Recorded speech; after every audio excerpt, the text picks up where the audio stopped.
Is that the case? That is absolutely the case. Absolutely the case. We have communities that have been driven off the land for 10 years, 15 years in my community, in my constituency. And they've been living in IDP. They've been living in IDP ever since. Many of them have integrated into the communities. Many of them live in IDP camps. Benue State right now has probably the highest amount of IDP camps in the entire north-central Nigeria. We don't hear about IDP camps in Nasarawa. We don't hear of IDP camps in Taraba. Even in Plateau State, where they also have attacks, we don't hear a lot of IDP camps over there, even though we know there are displaced people. But Benue State has the highest amount of IDP camps currently in the North Central. Our people are being systematically displaced from their communities, from their lands, are being killed and raped every day, and we experience it day to day. And so we have to call attention to these issues, and this is why I decided to produce a documentary on this subject matter, which we have screened all over the world, trying to call attention to the plight of the Benue people, the IDPs, the displaced children who are growing up without hope, without education, and who are going to become a problem for our communities in a few years to come.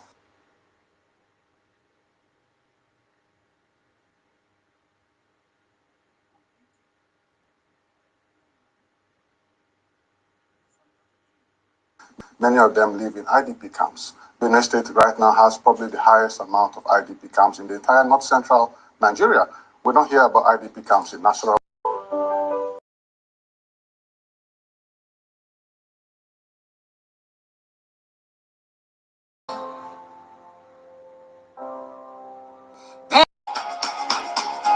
Indeed, we now have to work together as a team. He actually forced all of us to sit down together and work together. I was surprised at the tremendous amount of information had by DSS. I was shocked. I was in Defense Intelligence Agency, and when they were forced to bring out the files, I was shocked. They have so much information at DSS presently as I'm talking about what I'm talking about. They have. But you see, if a fish is going to get spoiled, it's going to start getting spoiled from the head.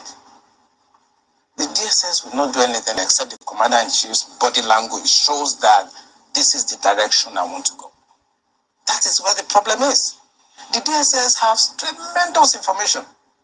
By the time 2023 is here and somebody take over and wants to undo some of this evil that I've seen in this country, you'll be surprised names that the DSS will bring out. They have the information. There's nothing I'm going to say here that they don't have. The defense headquarters have the solution for the kinetic aspect. They do. I'm not going to come here to advise them. I work with them, and they're still there. The chief of naval staff was in the intelligence with me. We were together in Defense Intelligence Agency. That's Vice Admiral Gambo. I know these people are good. They know what to do. It's not that they have problems. It has to do with politics, the sponsors, people that feel that this country should be Islamized. Assuming but not conceding that, that all of this is the case. So what is the end game? Because I imagine as a strategist, that's what you think about too. So these things are happening. What is the end game? So why will this be allowed to fester? For what purpose? The end game for them, because we did, normally when you want to look at this type of challenges, what you do is that you go through what we call the intelligence circle. Okay? When you do the processing and you do the analysis before dissemination point, you discover that the end game for them is to just turn this country into like a Taliban type of country. And it's a mindset. And anything goes. In other words, 10% casualties, 20% casualties allowed in trying to achieve the end game of Islamizing this country. That's for the terrorists, the bandits. It's not for the terrorists and the bandits, for the sponsors. Because I told you, and I will repeat on this channel, the sponsors of Boko Haram and the bandits are the problems. And defense headquarters, the army headquarters, the naval headquarters, the air force cannot do anything about that. Buhari has to do something about that.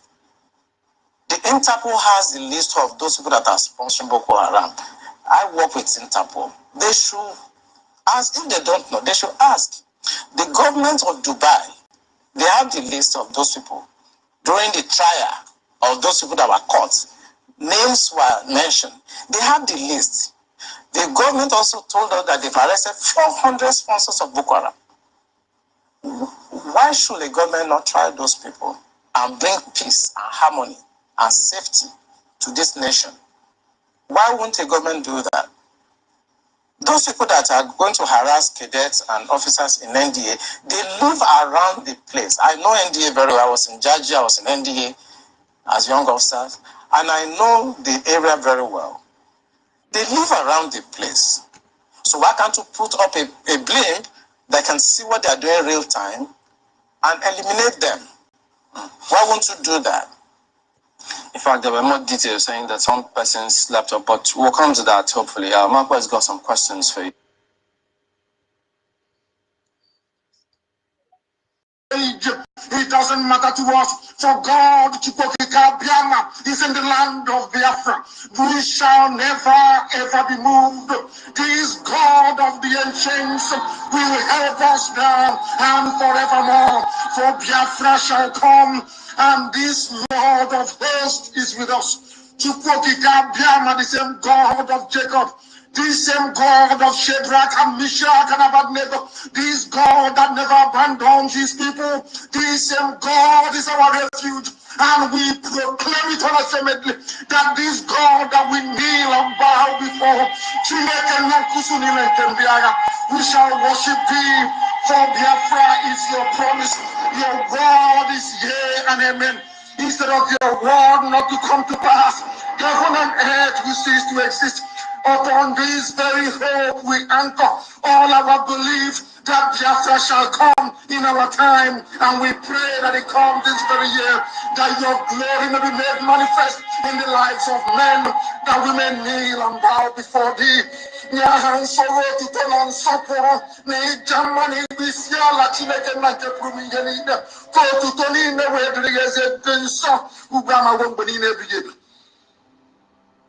He said,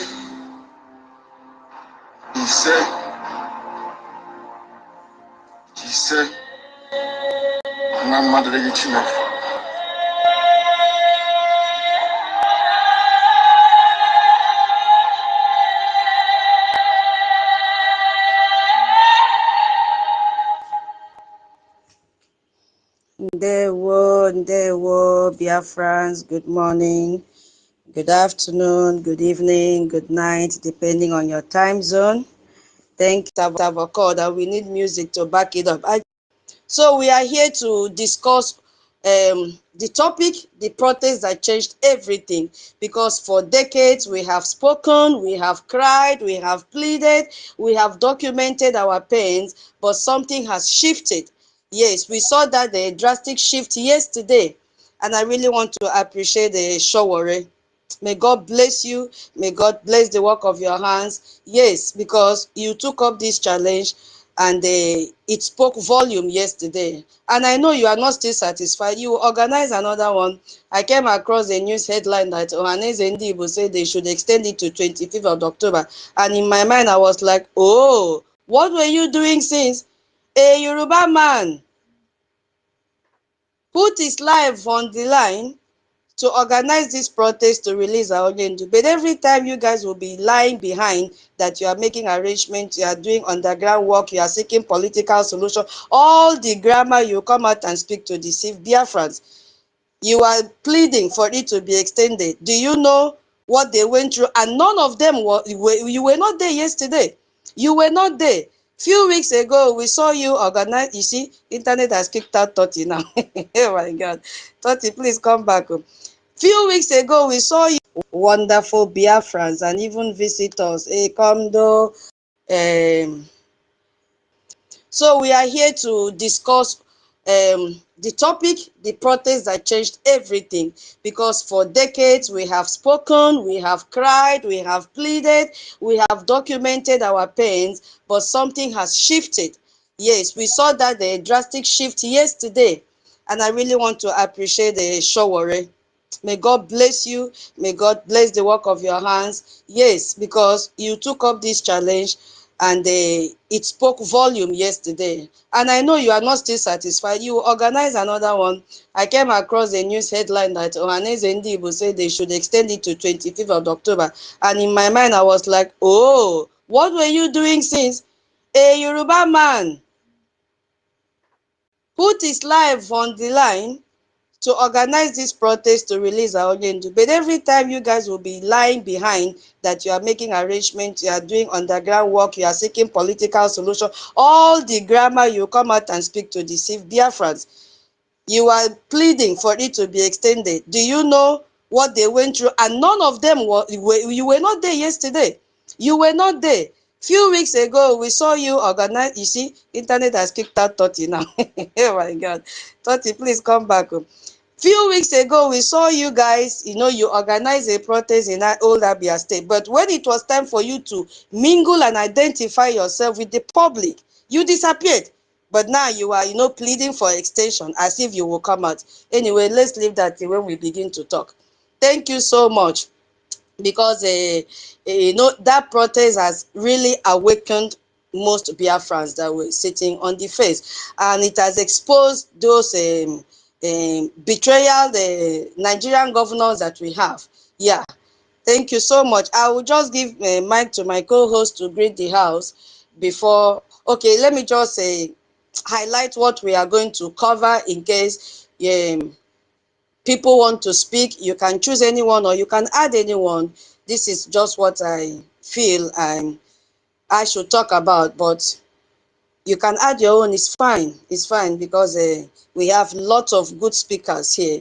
Yeah, so we will cover the protest of yesterday, what happened, those that showed up and those that did not show up, and why it matters.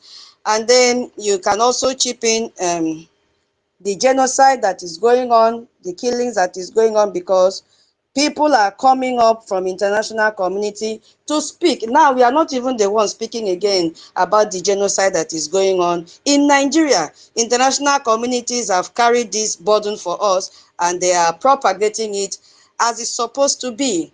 So we will touch there, and they will also speak on the international response, why the world they finally paid attention and what it means, and then the political betrayal of yesterday. Yeah, okay. And how does this benefit Biafrans? How does this protest that happened yesterday benefit our diplomatic engagement in Washington, D.C.?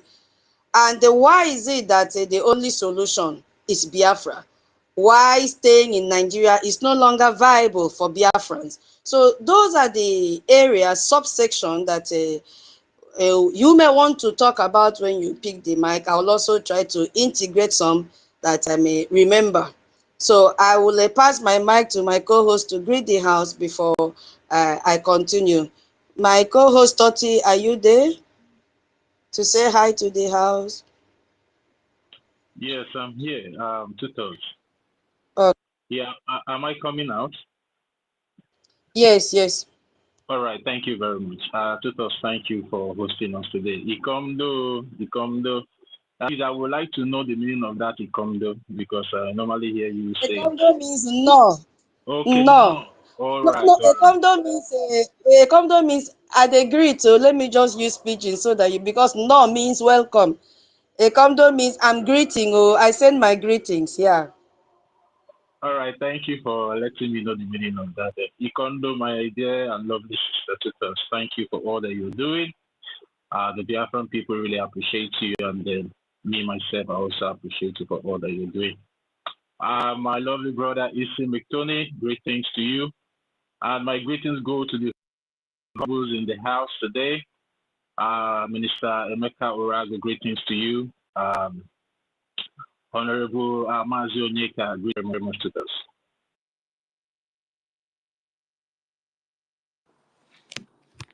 Thank you very much, Tati. Yeah, am I coming out? Yes. Right. We are here to discuss the topic of yesterday. Yeah. Okay. And how does this benefit Biafrans? How does this protest that happened yesterday here Coach Kennedy, we thank you very much. Hello, Chuku, we thank you. Williams, thank you very much for being here. Biafra, we thank you.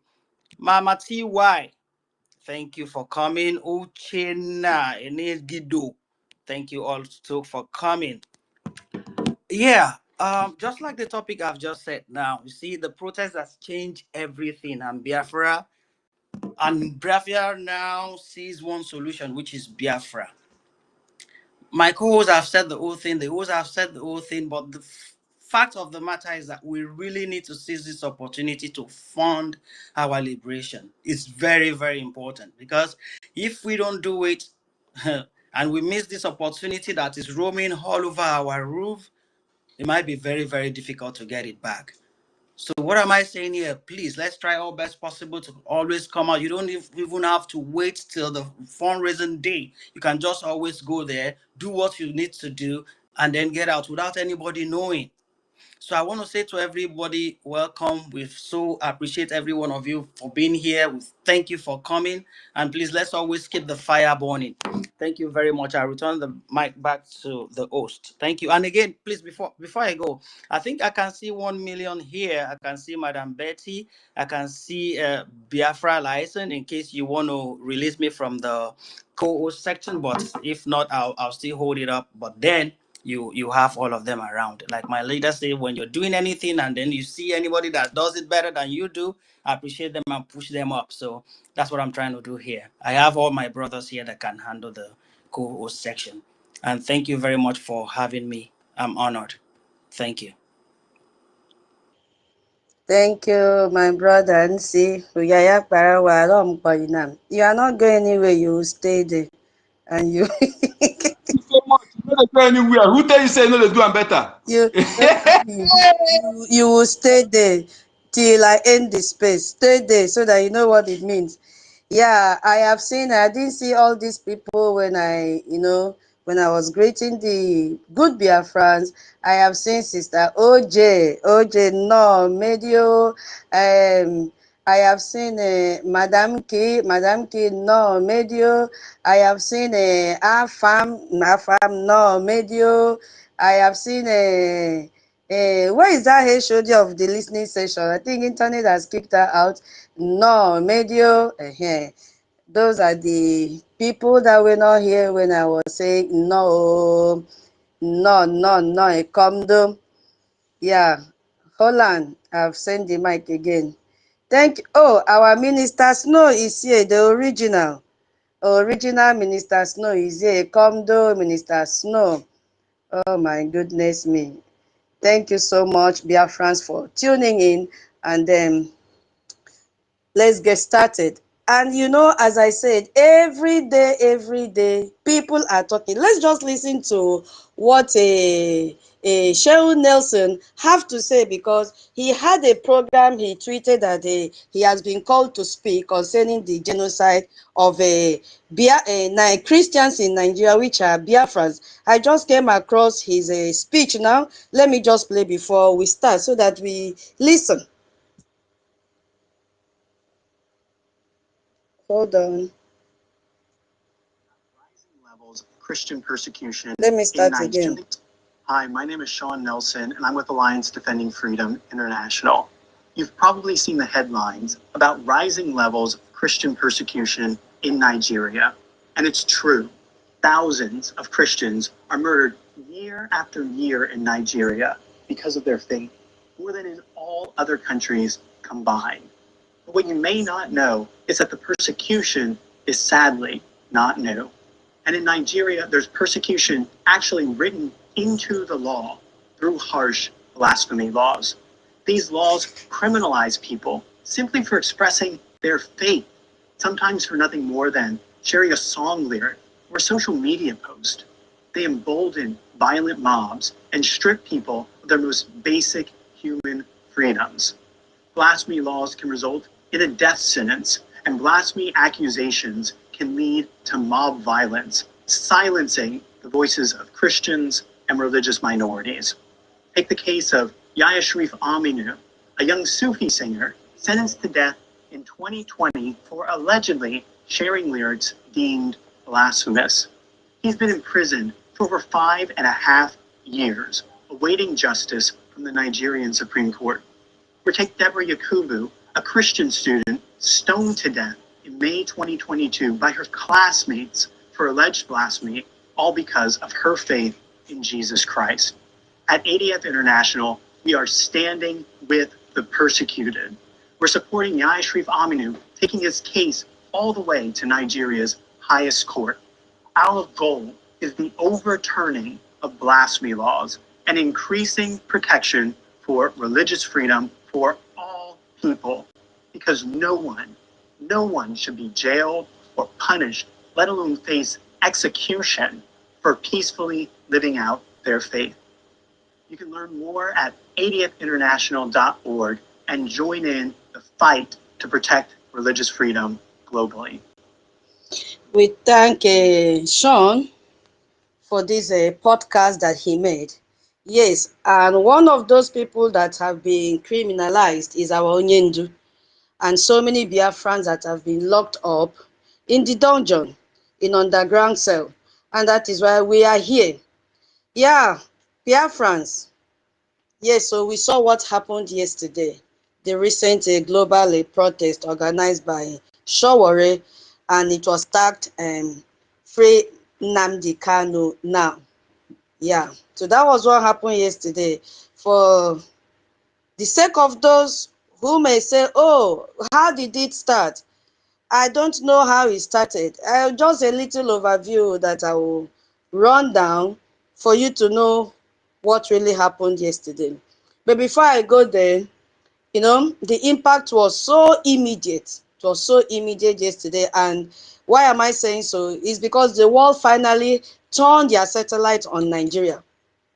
And we saw a major international news outlet that covered the story, who we had long ignored. They had long ignored their cries, but yesterday they had no other option. And we saw, what is their name? BBC covering, even though they took the information from a Fulani man and they were trying to, add some propaganda to their report. Their report was biased, but that is not a problem. Shame to them that they had to abandon their own citizen. And I was so happy that they made reference to it, that he is, Onyendu is a British national, a British citizen. How can they abandon their citizen for 5 years now in the dungeon? A citizen that never committed any crime, even when he was in the UK with them.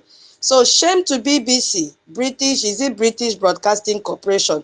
It's a shame to all of them. Yeah, we saw Guardian newspaper, those local news media, they reported it. We saw AFP that also reported it. We saw all the international Christian watchdogs, like, for example, we saw Christian Solidarity International, and we saw the Jubilee campaign. They were all there taking videos, documenting everything that happened, and there are still parts that have been part of those that are documenting the genocide that is going on in Nigeria. So we really appreciate them because they've taken this battle for us. They are the ones now showing the world what the image, the bad image, and exposing what the Nigerian terrorist government have concealed for so many years. So now, why has this protest resonated so deeply? Yeah, because it is rooted in an unspeakable reality. So we are not protesting for a political point or political gain. That was not what the protest was all about. No, we were just protesting for our Onyendu to be released. People gathered there to protest for existence, not for any other thing. And the data is horrifying, yes, because it is not from us alone. If it was from us alone, the world would say, oh, that we are biased. I'm so happy that international news media handles also recorded everything that happened yesterday. And one of it was that BBC with that beautiful picture that they put there to, and that picture really spoke a lot about the atrocities and the dishuman treatment that the Nigerian terrorist government unleashed on their citizens. So what really happened yesterday, for those that may say, oh, we are not aware, you know, human beings will always claim they don't know. Yes, so we have to just have a little overview.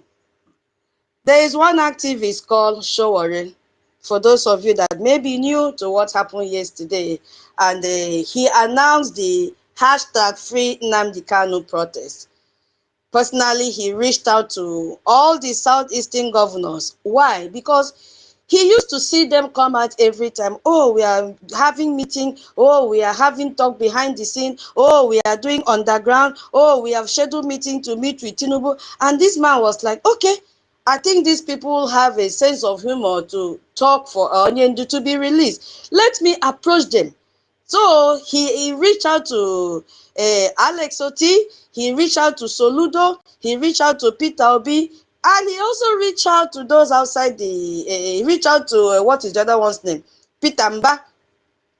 And he extended it to the northern part and said, okay, maybe if the northern people also give support to this protest, maybe Aonyendu will be released. And that was how he reached out to Atiku Abubakar. He also reached out to Abaribe because he has seen him on so many occasions standing out in the floor of the House of Assembly, say, oh, Nnamdi Kanu should be released and all that and all that. So he thought they are who they are, not knowing that they are, all those were just cosmetic appeal. It was not from their heart.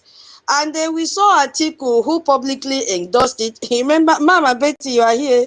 When you were saying Atiku will be there a few days ago, I told you, until I see Atiku with my eyes, because that very day, Atiku will say Sultan of Sokoto, Sultan of Sokoto will call Atiku and say, come back here. I don't want to see you there. And there's nothing Atiku will do. Atiku was not there yesterday. This is the same man that came out publicly and endorsed it. And then we also saw a former Senate President, Alfonso Wabara, who also gave full support. But yesterday he missed. We saw Goodluck Jonathan, because Showore met with him and he promised to speak.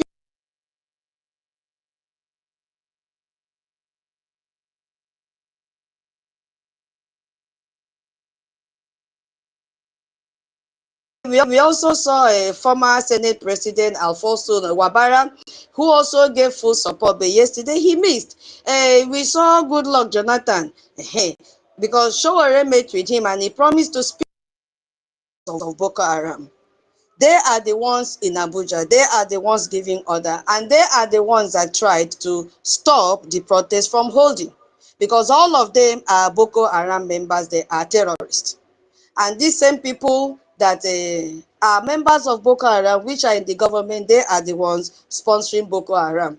And these Boko Haram have been set free. They are working freely, while Aonyendu has been detained for so many years. And when people are coming out to protest that what the government is doing is is unjust on him, the only thing they could do was to release tear gas. And we could listen to Kunle that also said this is about the interview that what is his name? Musa had, that said he is looking for those that are sponsoring the terrorists. Kunle in that interview said Interpol have the list of all the sponsors of Boko Haram and all the sponsors of the terrorist group in Nigeria. So why would Musa come out and cry in national television that he is looking for the financier of these terrorists, while Aonyendu, who is a freedom fighter and has not committed any crime, has been detained for years? And when people came out to protest, they were all tear-gassed, they were shot, they were beaten, they molested them, they dishumaned them, they arrested them. How does that correlate? Nothing. This same DSS that Kunle made reference to, that he said they have tremendous information. It is in this same DSS that Onyendo has been detained for years. And now look at it. They have tremendous information about those sponsoring terrorism and killing Christians. But there is an innocent man that they have been tied down for 5 good years. Does that correlate? The answer is no. Still on the report of yesterday, if you go to the media handle, X handle of Amnesty International, they have also condemned what happened yesterday. And I'm going to read directly from what they said. I think Amnesty International is beginning now to believe the genocide that is going on in Nigeria. For some time, they have been so skeptical in reporting the facts about Nigeria's situation. But for the past 3 weeks, I have seen them, there is a shift from their own report. They have even gone as far as, extracting information or disappearances of our Biafrans for so many years. Those have disappeared since 2021. And when this protest started, they were like, I was watching to see if they will not make any report on it. But they did. They said, Amnesty International strongly condemned the lethal use of force during the peaceful protest, calling for the release of Nnamdi Kanu, stating that protesters, lawyers, journalists were subjected to atrocities, including arrest, beatings, confiscation of cameras, and dangerous treatment. At least I saw a video where a journalist was beaten, and he was saying, I'm a journalist, why are you beating me? Why are you beating me? They beat the hell out of this man.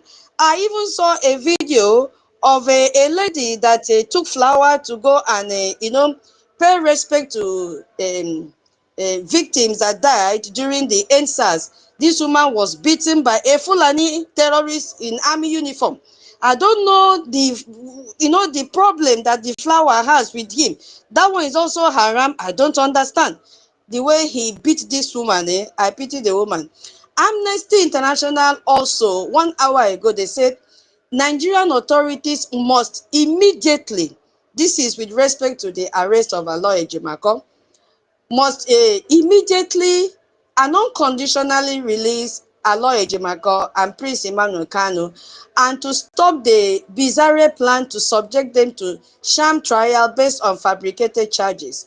Their arrest and plan to arraign them shows a desperate attempt to silence peaceful dissent. And same that 1 hour ago, he said, same Amnesty International Nigeria said, remanding them in Kuje prison. If you had listened to the first part of the interview I played with Showore with Arise TV, Showore said they went to visit them, but they have moved them to Kuje prison. So Amnesty is saying that remanding them in Kuje prison marks a further and chilling escalation of Nigerian government relentless effort to undermine freedom of assembly. What President Bola Tinubu government is subjecting Aloy Ejimakor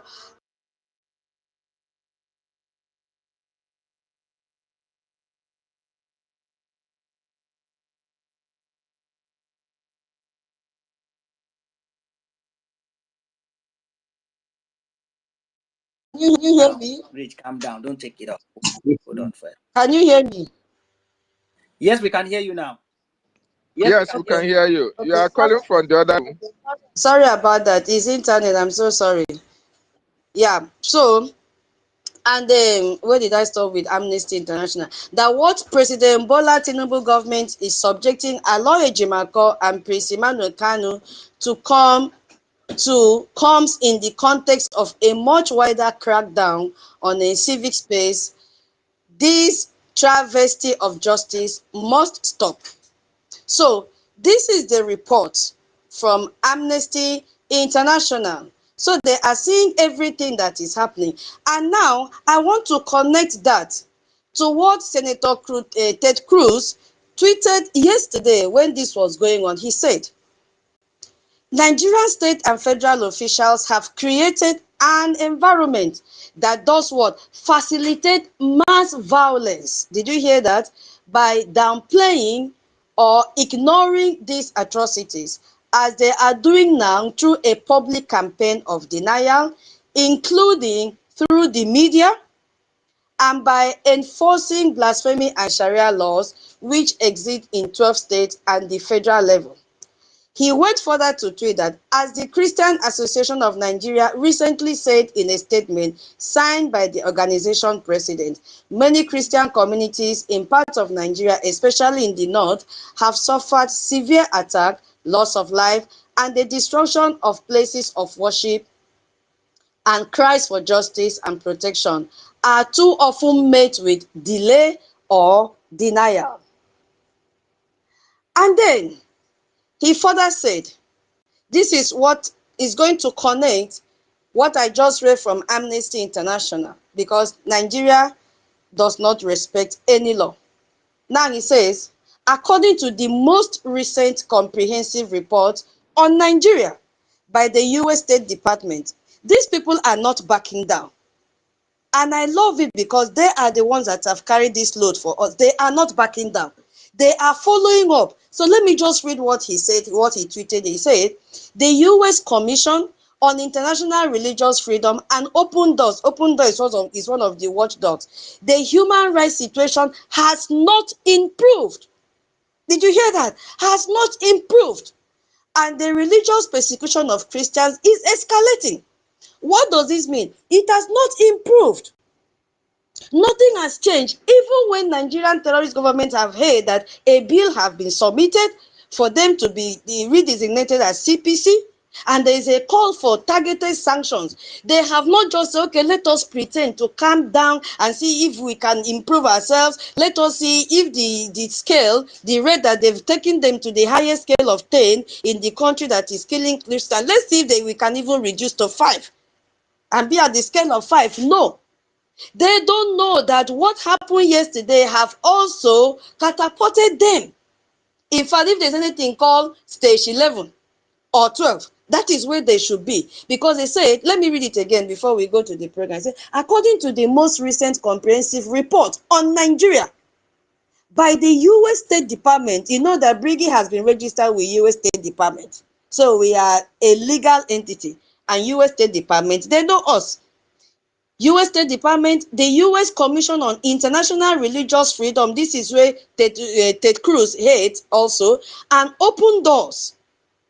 The human rights situation has not improved. So our Onyendu is part of this human right that has been violated and nothing has improved. So the protest of yesterday means a lot for us, which is part of what this space is all about. Now, why this matter more than every other protest that has been carried out in Nigeria? Why does this protest that happened yesterday matter a lot? I just linked up one now. So let's see another one. Because the arrest of lawyers and journalists produced names and timestamp videos and witness testimony that are usable in diplomatic briefing and media reporting. So we needed more evidence to nail these people. And that is why Ted Cruz is saying that the human rights, let me go back, that the human rights situation has not improved. So if they are waiting to see improvement of human rights from Nigeria, they will wait till thy kingdom come. It will never improve because they have a target. Did you see that? They have a target. So AP News and every other news media carried the story worldwide within hours. Within hours. Because I so much thank God and I pray that God should continue to bless Elon Musk, because if there was no Twitter, YouTube would have blocked all of us. Facebook would have blocked all of us, because by that time, Nigerian government might have pumped billions to them as they pump and gave to that Lebanese man that came out and said that there is no genocidal war, that Muslims have been killed more than Christians because money have exchanged hands. Only 2 of them are countering the genocide of Christians. Al Jazeera and a US advisor to Arab world and Africa. Only 2 of them.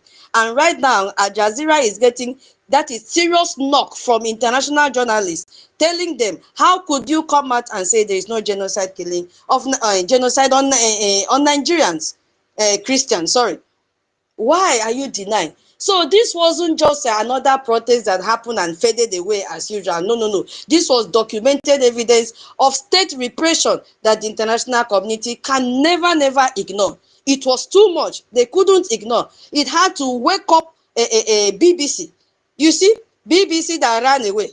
They said, no, this one is too much. Let us just, try and report, even though we will not report everything that happened, but let's just register our names. They have refused to report about the genocide going on. They are paying deaf ears to it.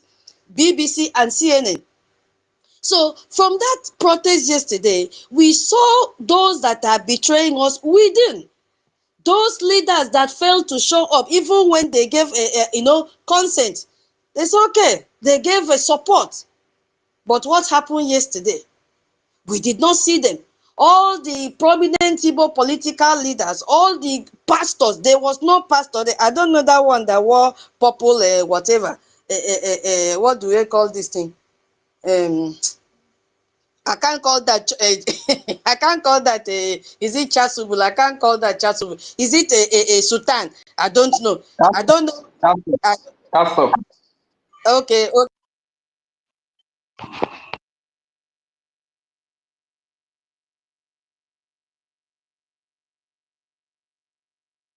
Was able to get to that place because of protest. But now he is trying to stifle freedom of expression. I'm quoting Shawore. I'm quoting him. So this absence confirmed to ordinary Biafrans that they should not trust their future to these people. They've been trusting their future on them, but now they have flipped. Our salvation will not come from Abuja. It will come from all of us uniting together. That is where the freedom will come. And that will give us more reason for us to live. So this is why the protest, despite being violently dispersed as we saw yesterday, was a very strategic victory for all of us. Because it exposed the fraud of Nigerian political class. It exposed them. If you ask me now, did it awaken Biafrans? I will tell you yes. This is my belief. But when you pick the mic, you can, say how you feel, because I want to talk about those that have been sitting on the fence. Because for decades now, a portion of our people have been sitting on the fence. Currently, new people have joined those that have been sitting on the fence. Yes, that is what they've been doing. Because they have these old lies that they have in their mind. Oh, I can stay out of this. There is no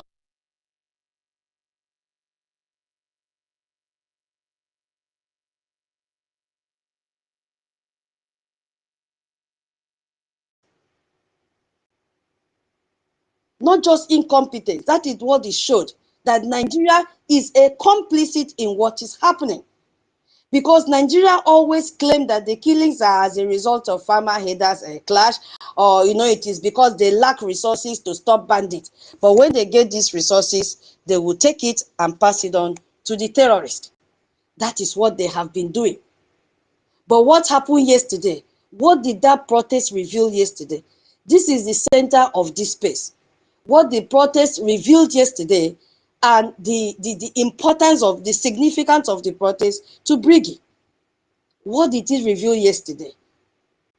Yes, because the Nigerian state has immense resources, enough information, tremendous information according to Kunle. You see, but the same government claimed that they cannot stop Fulani from killing Christians in Plateau State.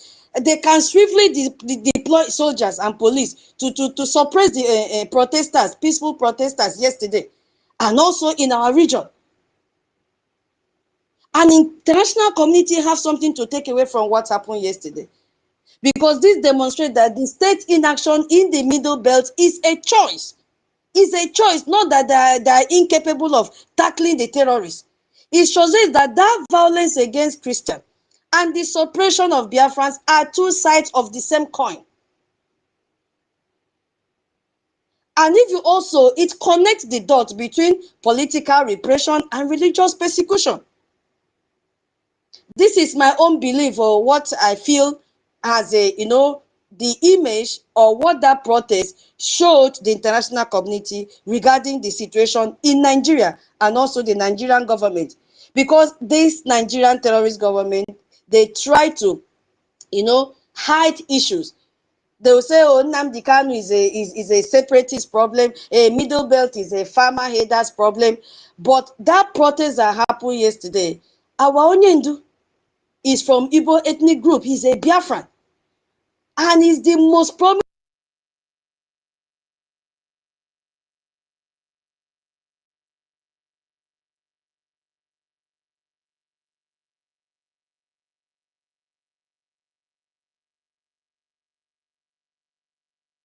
high-profile symbol of a political prisoner. So the protest showed the world that for millions of people that the political struggle of Biafra and the religious persecution of Christians, they are not linked.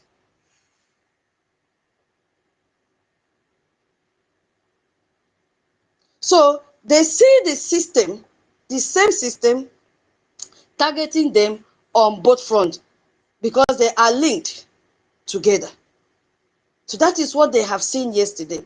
Because you cannot solve the religious persecution crisis without addressing the political grievances that fuel the demand for Biafra. That is the picture that the international community saw yesterday, and it demonstrated a total collapse of the rule of law, totally, which Amnesty International have also made statements on that. Because Nigeria presents itself every time as a democracy governed by the rule of law. But that protest that happened yesterday highlighted Awonendu's illegal detention, despite court orders for his release. So if the government, disregard its own Supreme Court for a high-profile figure like Awonendu, what hope does an ordinary Christian farmer have in Nigeria? So Nigeria is a state where, might makes right. They don't believe the rule of law. But that protest also benefit Biafran diplomatic engagement in Washington, D.C. This will be my last section that I just want to touch some things, then I will pass the mic. Because we are also gaining. We are gaining, not as Nigeria is consuming their shame, we are gaining. Because BRGIE lobbying has taken advantage of this. They now have undeniable proof of popular support. Yes, because when they are being questioned by congressional staff about whether this represents what the people want, they can now point to thousands in the street, globally, and mainstream media headlines. So this proves that BRGIE, from being seen as just a representative group, they are going to be seen now and recognized as a legitimate diplomatic arm of a verified popular movement.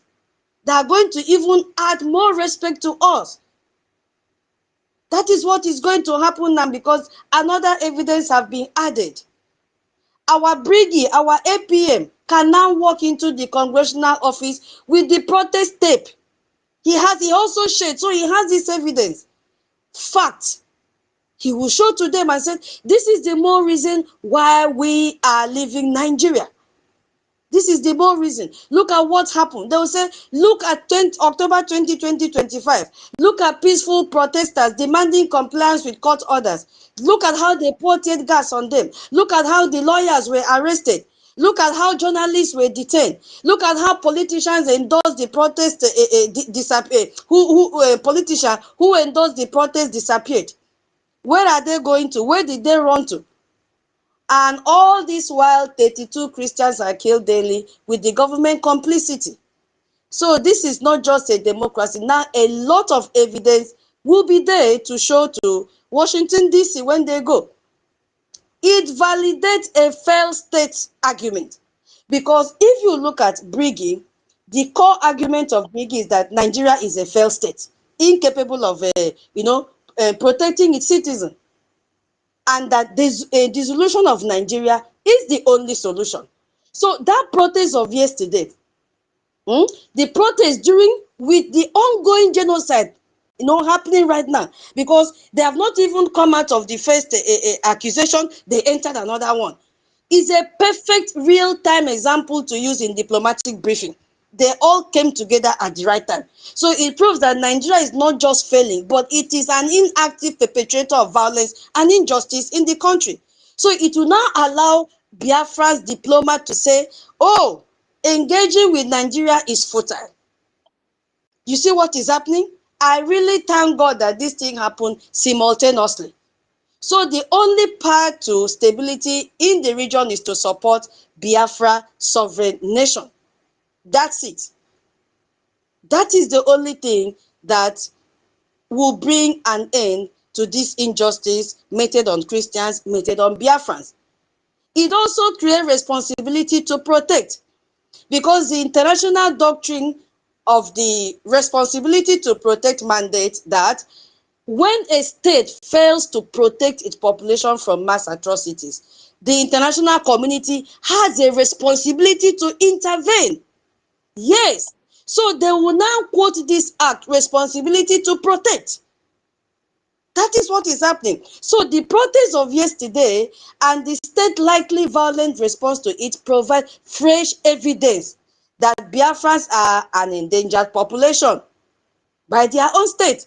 So this has framed the Biafran struggle not as a secessionist movement as Nigeria claimed, but as a survival movement, making international intervention very easy and legal. Are you seeing what is happening? It also forces a choice on the international community. We are benefiting more while Nigeria is failing, covered with shame. That protest make it possible for countries to not to remain neutral anymore. It's not possible for them to remain neutral anymore. That was why BBC had to jump out. So they are either on the side of the people peacefully protesting a genocide and illegal detention, or they are complicit with the Nigerian state perpetrating this act. So this puts immense pressure on countries, especially the US and every other country in the world, because it has become politically and morally good for them to support Biafrans to leave Nigeria.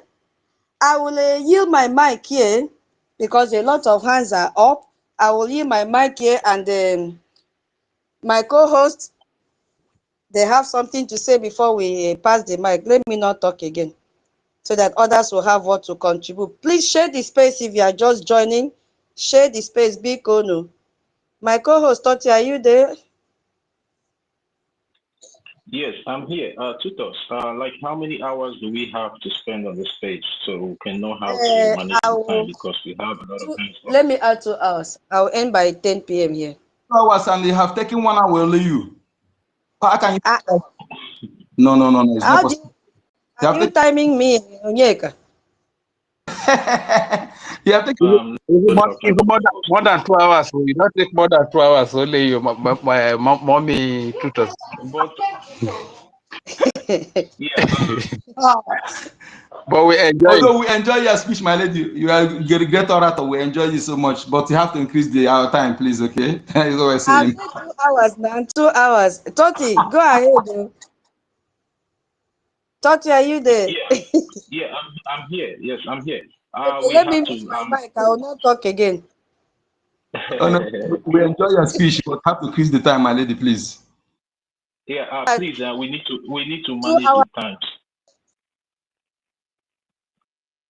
Tutor, do you want to say something?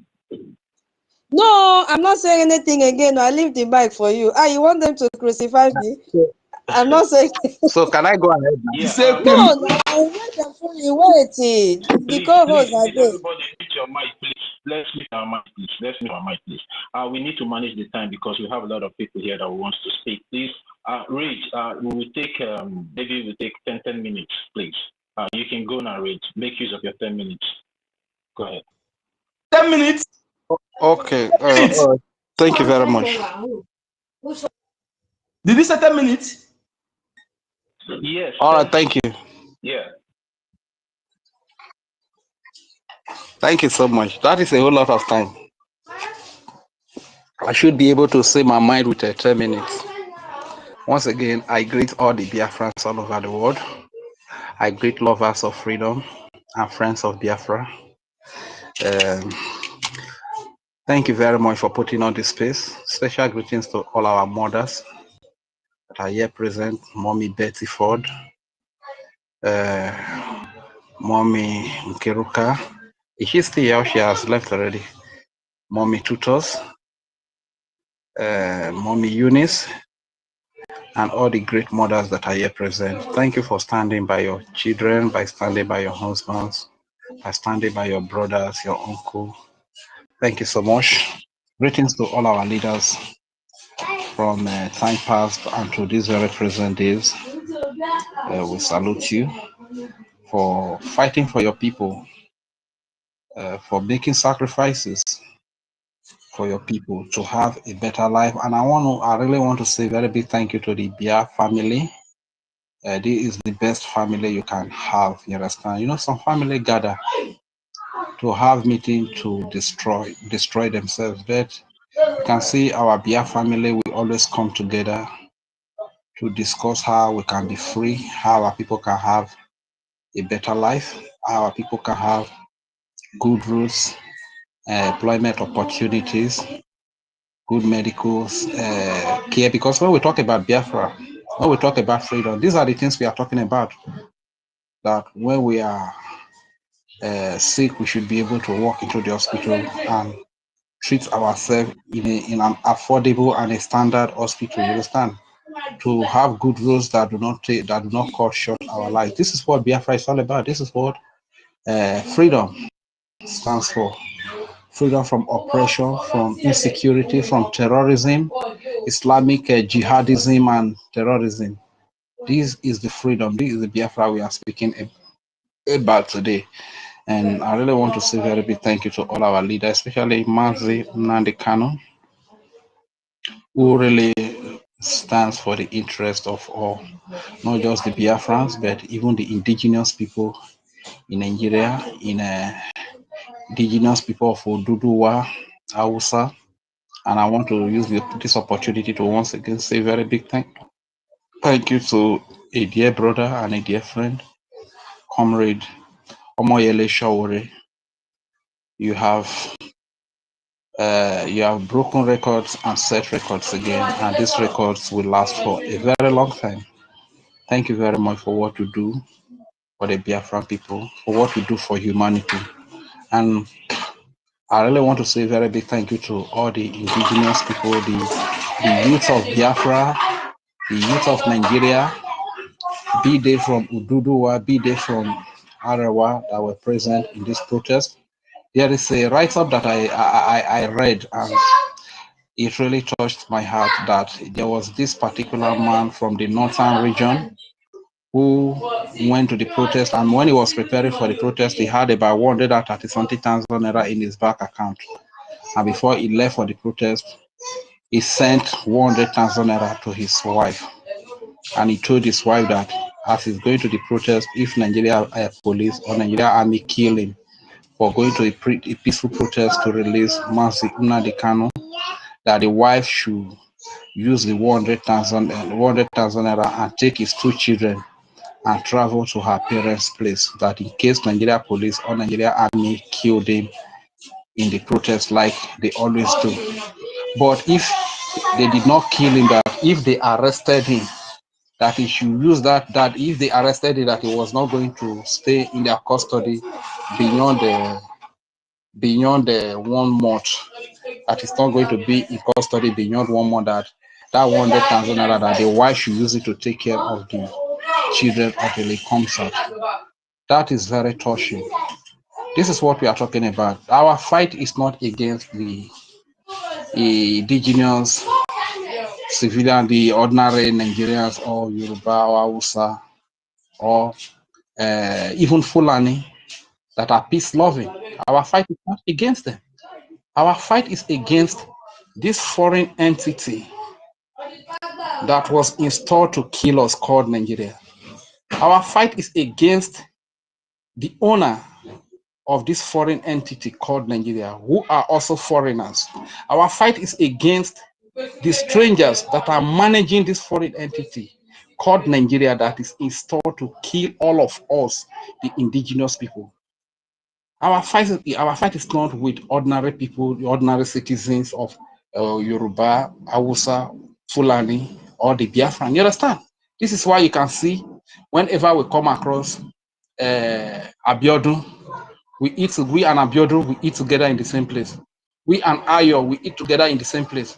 We and Issa, Biafrans and Issa, we eat together in the same place. Biafrans and Ahmed, we eat together in the same place. We don't have problem. We hustle in the same market. We hustle in the same areas just to survive. We go to the same market to buy.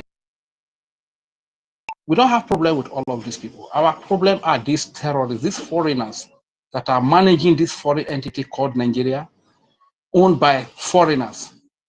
Entity that is installed to kill all of us, to use hunger to kill all of us, to use bad roads to kill all of us. to use bad hospitals to kill all of us, to use lack of employment opportunity to kill off all of us, that we, the indigenous people, we have to run away from our land just to look for greener pasture, just to look for better life. Our fight is against these people. Our fight is against these political terrorists and their stooges. They use in uniform. They use in rag. These are the people our fight is against. These are the people that Mazi Nnamdi Kanu is fighting against. So what happened yesterday is a display of the love that the common man have for themselves, because at the end of the day, we are all the victims. What we suffer in Biafra, they also suffer in Yoruba, in Oduduwa. They also suffer in Hausa. The ordinary Fulani man also suffers it. You understand?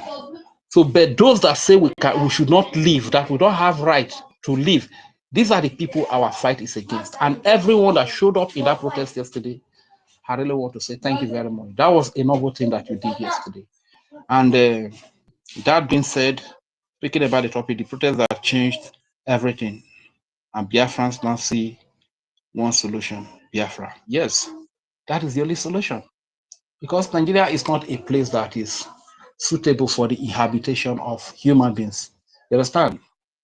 A country where you are not allowed to say your mind, to speak your mind, where you are beaten, they use hunger to beat you, they use Fulani terrorists to beat you, they use bad roads to beat you, they use lack of employment to beat you, they use injustice to beat you, they use anything you can think of, bad hospitals, no schools, bad schools to beat you. Things as small as water, pure drinking water, good drinking water, they use it to beat you. The political terrorists, they oppress you. They use the military, they use the police, they use different group of terrorists that they recruit to beat you. Yet they don't expect you to cry. That is not a place that is fit for human being to live in. You understand? This is why we cry for Biafra. This is why we fight for Biafra. So I want to encourage the world that they should come together and support the restoration of Biafra. That is the only way you can find a lasting peace to the killing of Christians and innocent civilians. We need a country that obeys the rule of law. A country that respects international treaties. Take, for instance, Nigeria. They signed a treaty that kidnapping, international kidnapping, is a crime. But today, a British passport holder, Mazi Nnamdi Kanu, a citizen of Biafra, was kidnapped from Kenya. Not only kidnapped from Kenya, extraordinarily rendition to Nigeria and locked up in DSS Donjo for over 5 years now. A Peak Court has discharged this man. Many court has ruled in favor of this man.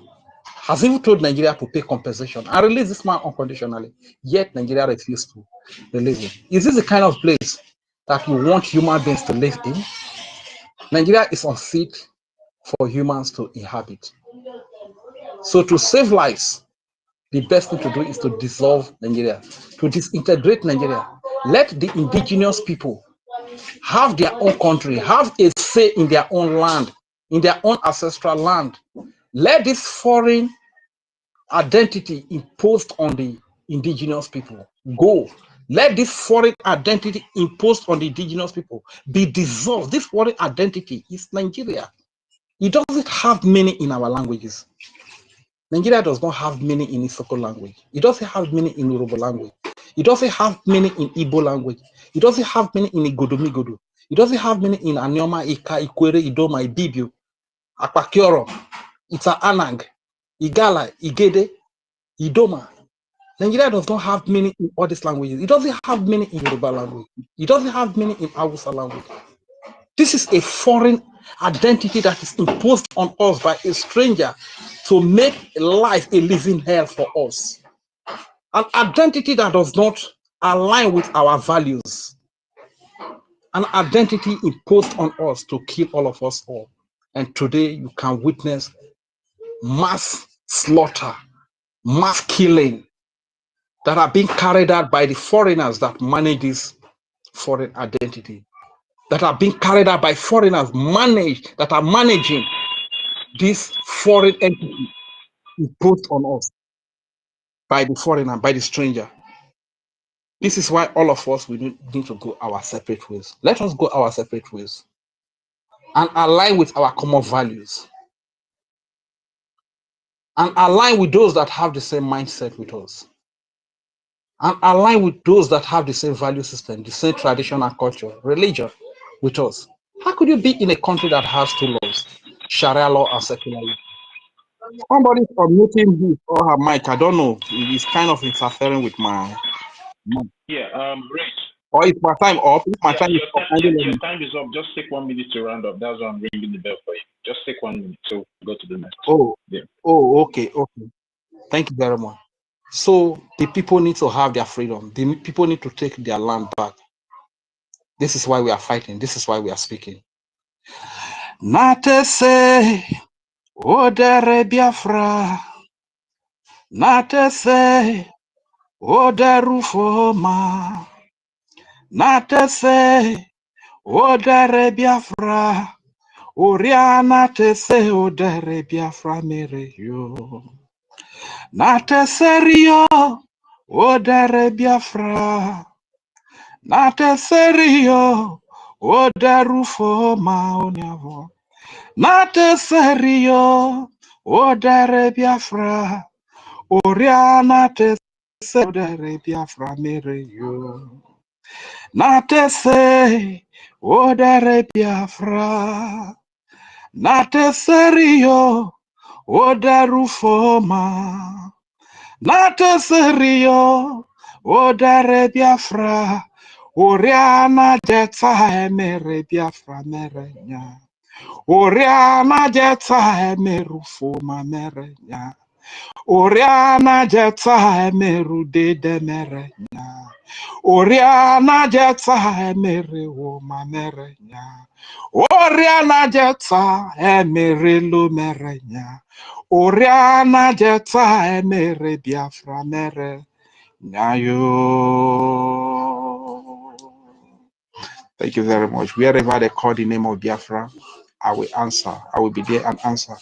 Wherever they speak about freedom, they speak about Biafra, they speak about goodness, they speak about light, they speak about development, security, I will be there. That is the meaning of the song I just sang. Thank you very much. I hear the mic. Yeah, thank you very much, Reagan, for that submission. MILESTONE, your hand is up. Do you want to say something before we move the mic? Yeah, thank you very much. I was just thinking of something. I don't know if that makes sense. Is it possible we don't allow people to, talk 10 minutes stretch? Fine, they have 10 minutes, probably make their submission maybe 1 or 2, 3 minutes. Go back. If you have something more you want to say, you can come back up. We give you the mic, you say it, so that we make this space kind of, interactive, so that because I want to believe some people are at work, they just want to quickly chip in something and get back to work, and stuff like that. It's just a suggestion. I don't know if that works. Thank you. It's a very good suggestion, but the reason why I'm giving 10 minutes is based on the hands that are up and the time that we have here. So I just want everybody to give their submission so tutors can be able to bring down the space whenever she's ready. So I don't know maybe if to reduce the time to 5 minutes, but I think 10 is okay. Continue with 10 minutes, please. No reducing. All right, Master Jennifer, you can go on. Please make use of your 10 minutes wisely, please, because I will stop you. Thank you so much. 10 minutes. Yeah.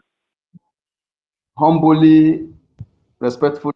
The thing go set up. You see, I thank our orator, the tutor indeed. The name, it goes by the name, and the tutor will enjoy your oratory. I'm telling you, when next you give big time, then you speak at length, because we're enjoying your speech. Is entering. Yes, we are communicating. You are communicating. Thank you for that. And thank you so much for holding the space, my ladies and comrades. I greet you once again. The ministers and friends of BIAFRANS, thank you.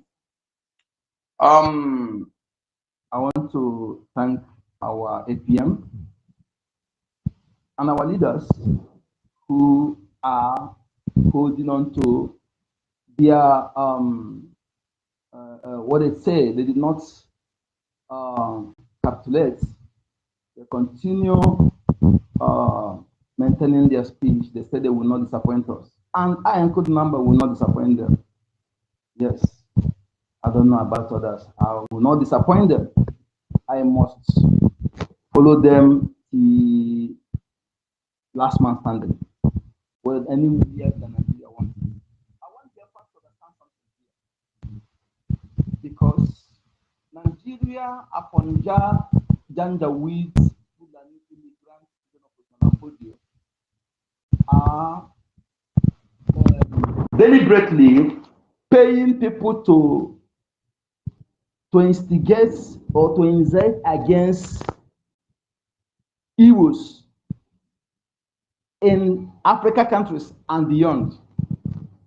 We shouldn't do this to make it look as if we are problematic.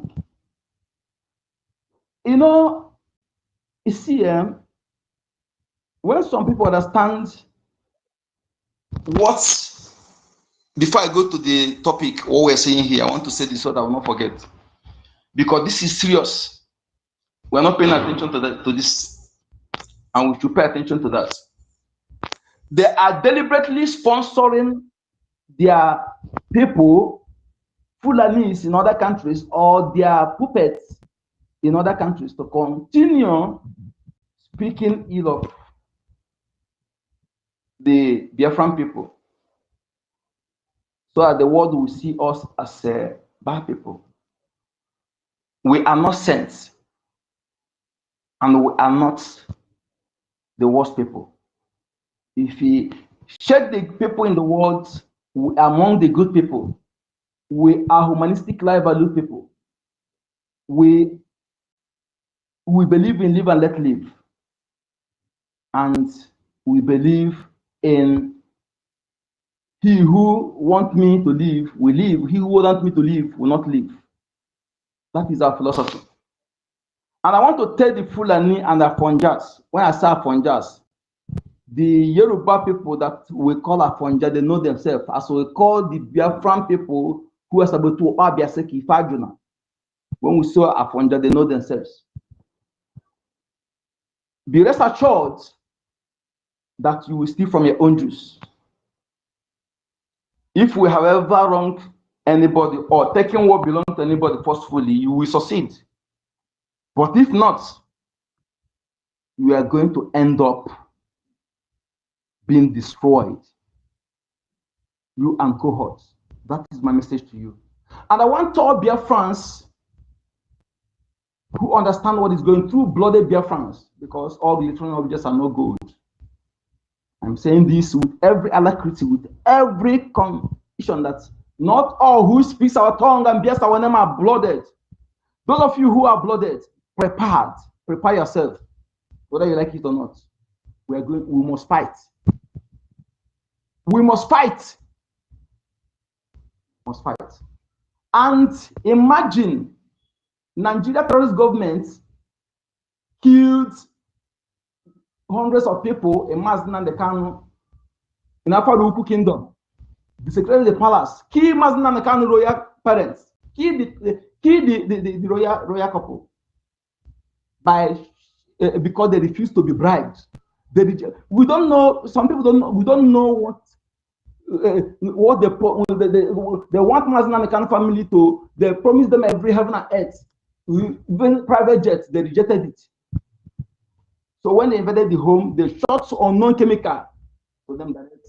The trauma led to their death. They killed them, and today they still Mazin Khan's own brother. They want to put him in Kuja prison when his brother is in prison. You see, this gross. How would I put it? You know, they have put us to the wall, and we will not allow the wall to fall on top of us. We are going to push back. We are going to fight back. We are going to let them know that we are Biafrans, and we are not the people you can destroy. You cannot destroy us, rather we will destroy you. We destroy you. with everything you think you have. You can never subdue us.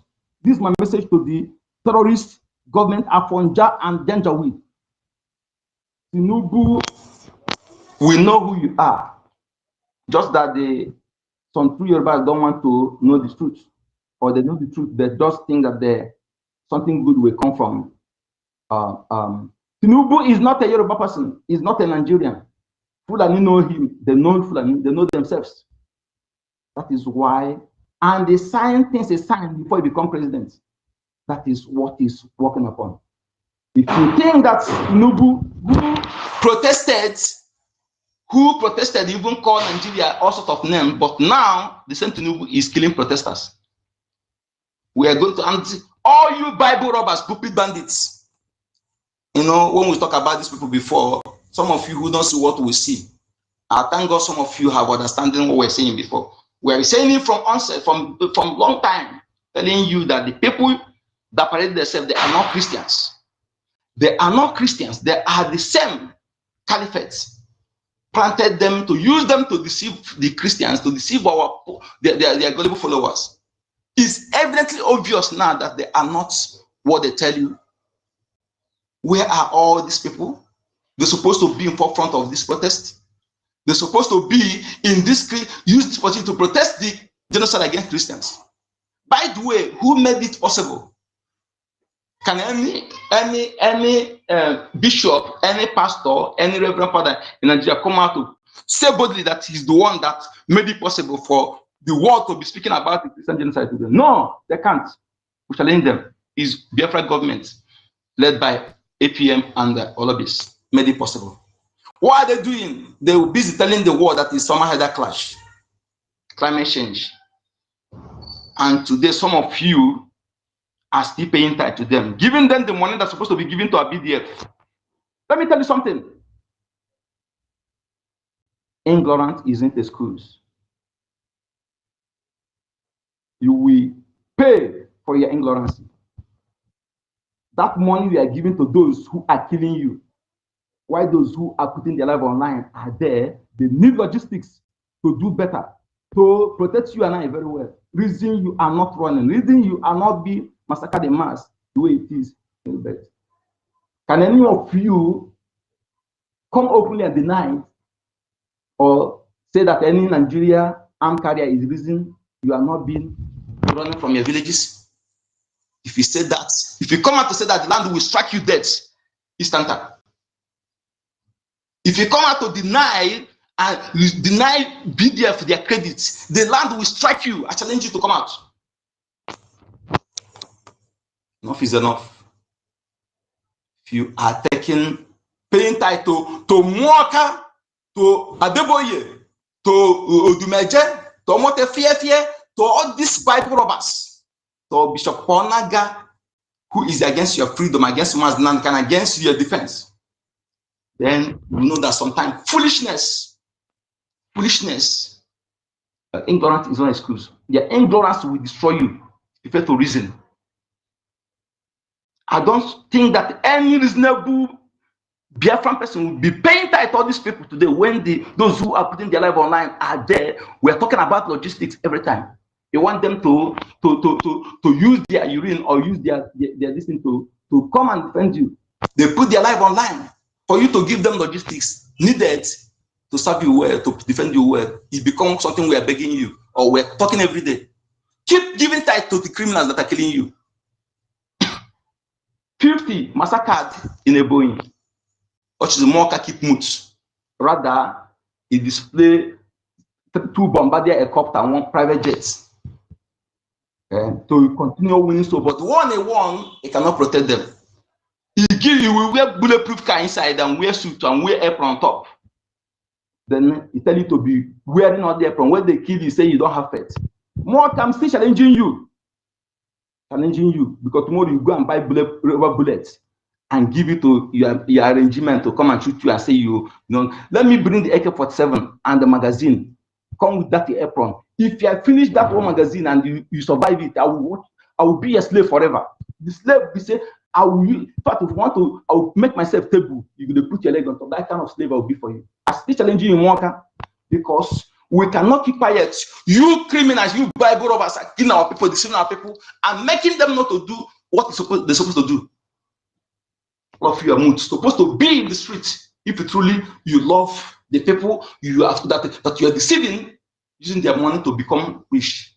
Your children are living life of affluence, living a extravagant life on the world. Adeboye come and say he apologized that he deceived the people that paying tithe, they will not go to yeah. The money you collect from them, have you returned it? We're going to call all of you. Interrupt me, please. You protect against Jonathan, all of you. But now we are all of you.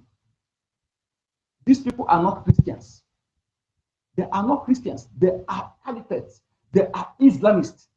They are planted to deceive you, to subjugate you, to publish you. We must call a spade a spade. If they are Christian, they're supposed to be out, speaking with every alacrity. Speaking against the Christian genocide is the APM, some of you, the Biafran argument is that some of you against are the one fighting for you. Fighting for you. And if you deny it, you can't deny it. And none of them can deny it. Biafran people, prepare, we must fight. This insult has taken to the next another level. I want to tell you things. You look at one man was saying today that policeman was telling him that you are even an Igbo man, you are protesting in Lagos. Some people don't understand what it means to be an Igbo man in Nigeria. I understand because I went through it. And not because you do anything, but because they see you as obstacle from them dipping their Quran in the Atlantic Ocean. Unfortunately, they planted their criminals who are part of us, using them to deceive you.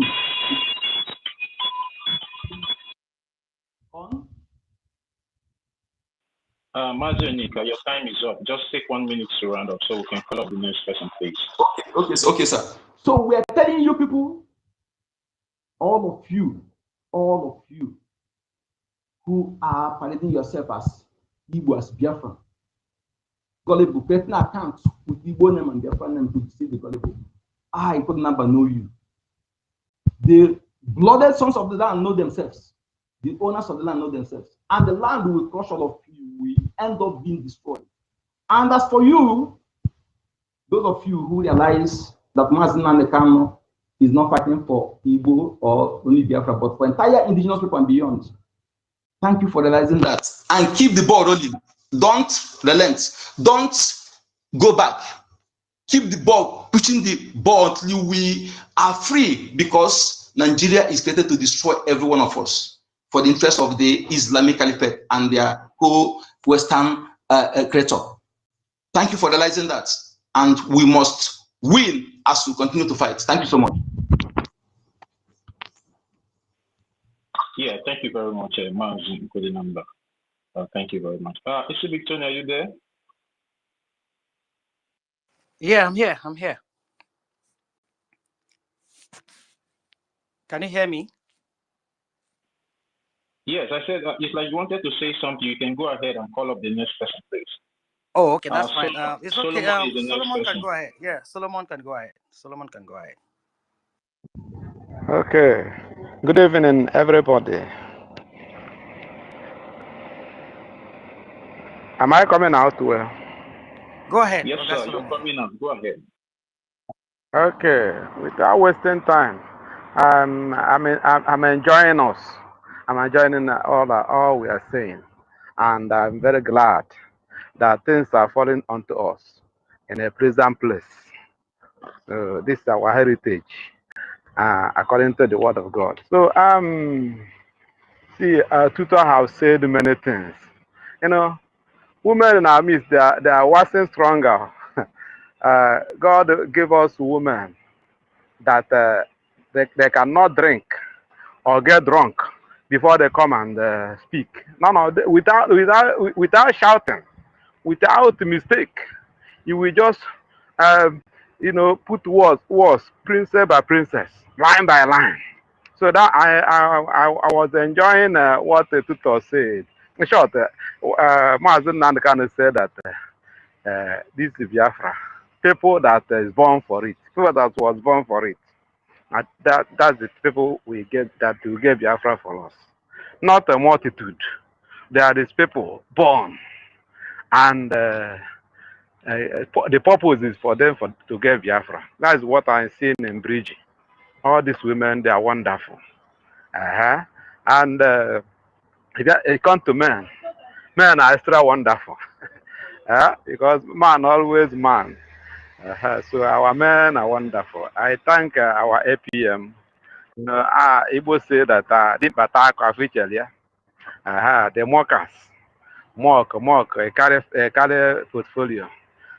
You take picture, you show the Photoshop.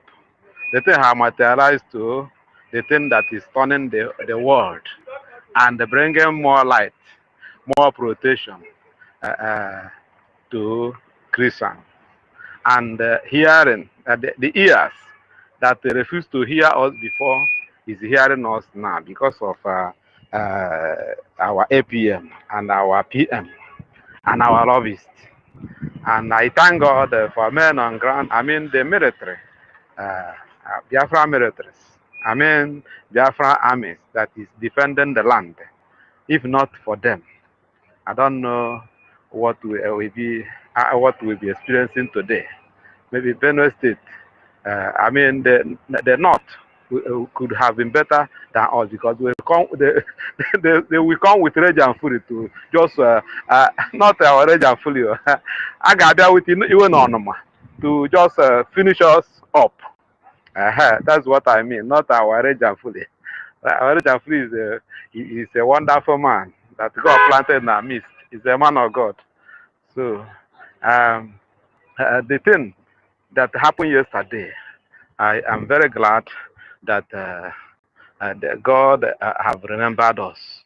You know, it's like the more Nigeria do, the more they shoot, the more they deny, the more they shoot their leg. They shoot their own leg. So they are shooting their leg now. The world has seen it. It's like in those days of Mordecai in the book of Esther, chapter 5. Those days of Esther and Mordecai and Haman, when there was a tussle between Haman and Mordecai, because Mordecai refused to submit to Haman. Then Haman can gazette law to go and give King Ahasuerus to use it that in 20 days that the whole Jews will be wiped out because of their subordinate to Haman. So, but things fall apart. That at the D-Day, something happened. That when Haman was, when the accused, Haman was accused to the of that evil he wanted done to the Jew.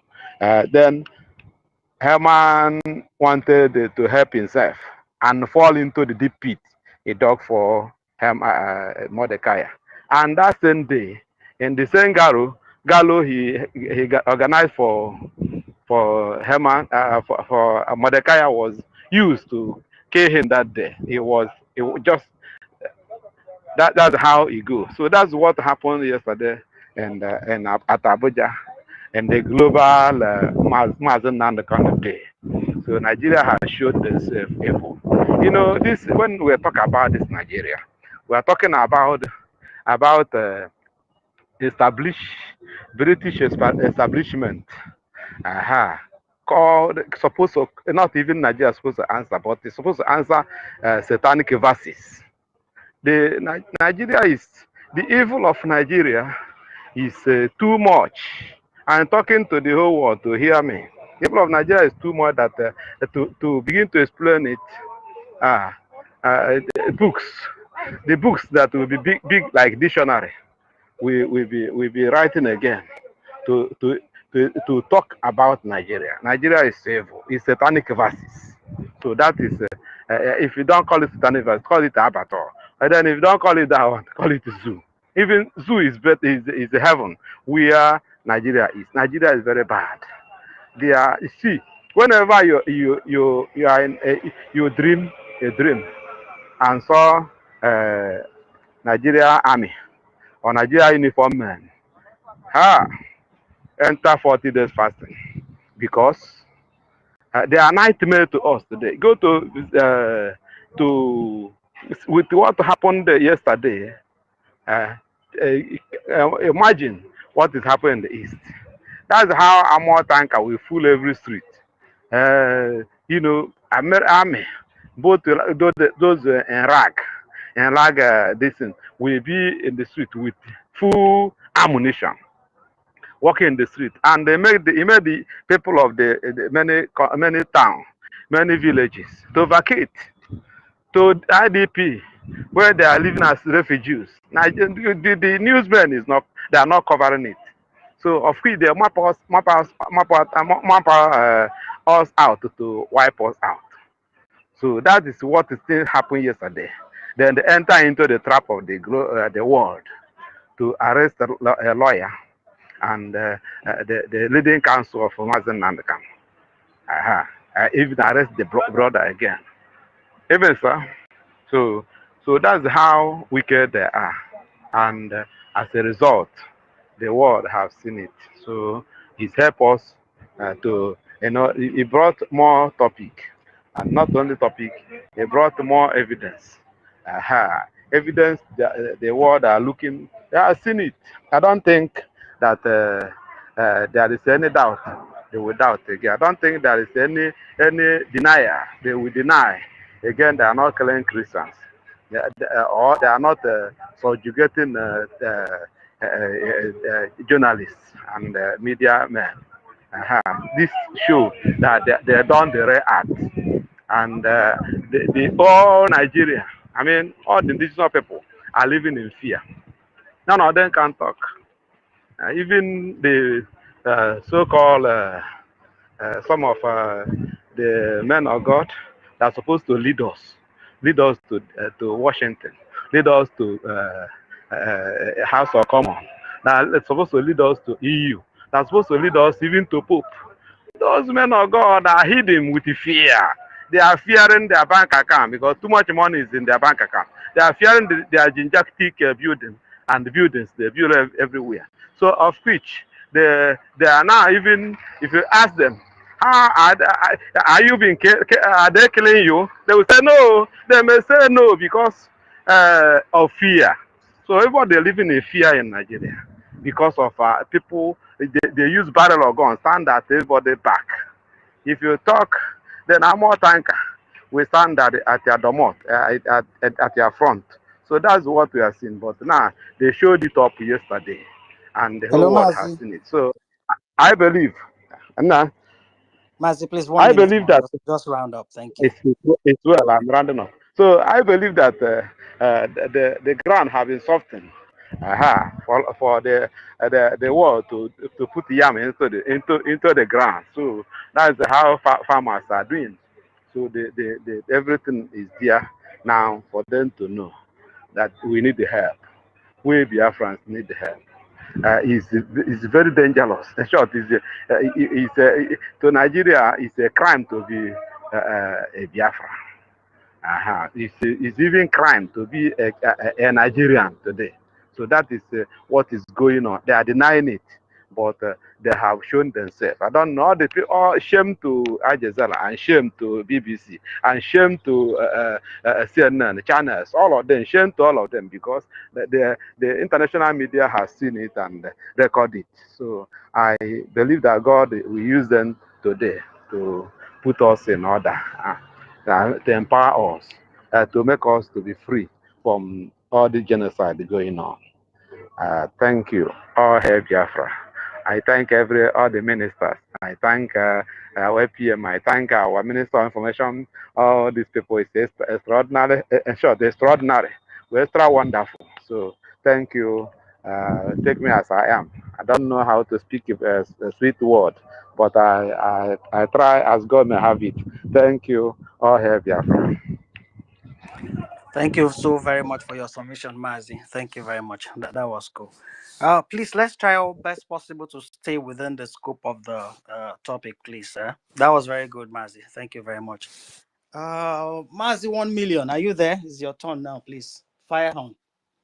Thank you. Or if you're not close to your mic, can we have Simon Ekpa 1, Biafra Media? Okay, my brother, thank you. Uh, Greetings to all Biafrans and freedom lover. My special greetings to everyone. I thank all the ministers in the house and I greet every one of you. And I want to especially thank our APM, His Excellency Mazi Ogechukwu Nkere, for all the good work and the proactive actions which he has taken so far and is leading the way, making us known and being talked about. I'm very grateful that the event that is unfolding has made the entire world to focus their satellites in the Nigerian state and to continue to expose the atrocities which the Nigerian state and their actors continue to perpetrate on Christians and on the Biafra people. You know, we Biafrans, we are all over the place. If we can be found in countries that are outside Africa, then talk less of that contraction called Nigeria. Biafrans are everywhere. And the much talked about Christian genocide is being targeted at Biafrans that are located in various parts of Nigeria. We can see this even from the Nigerian news headlines, how they have burnt and closed down Biafran businesses in the northern Nigeria because of their Sharia law. They destroyed Biafran businesses. They said they are selling alcohol. They destroyed all that. They burn churches. They kill people just to render the Biafran people useless. But to God be the glory. We always prevail. And I thank God that the actions of our government in the homeland has also become a greater shield to protect our homeland, to protect our territory, to protect the people there, and prevent these terrorist invaders from coming in to perpetrate their evil.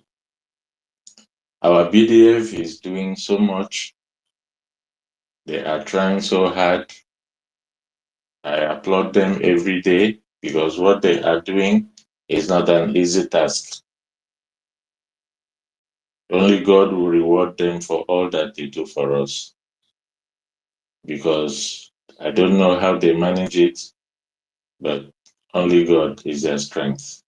And I appreciate them every day for all that they do.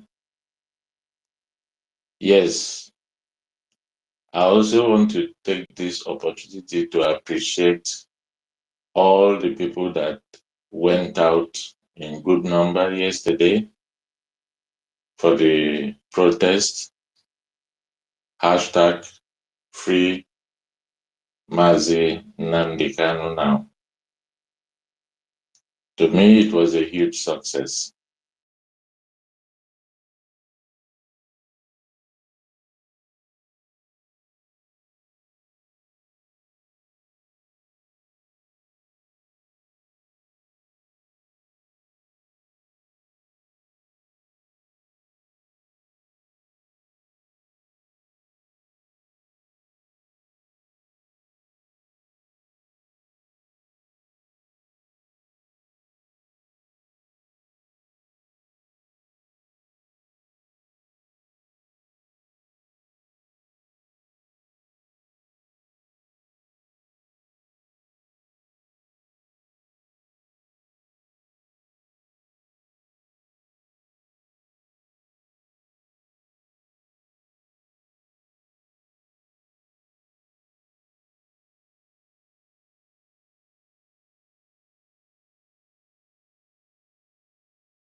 I can ekwu internet m na.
Hello, are you guys hearing anything?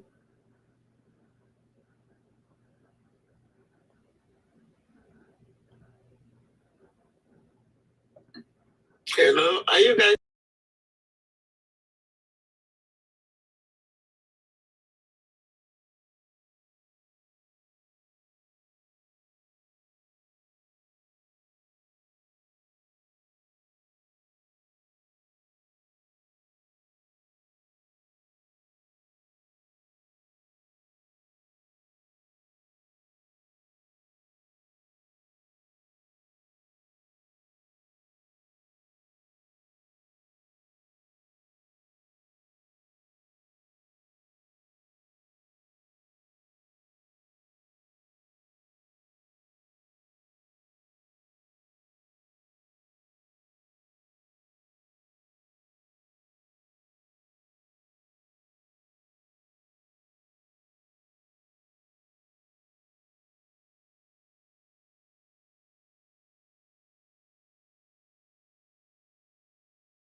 It can be found.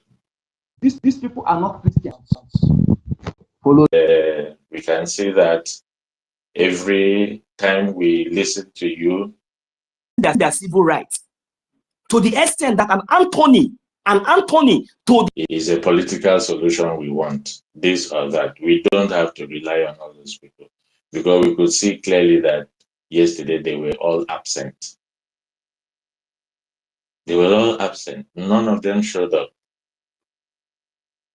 And the same thing they keep on doing.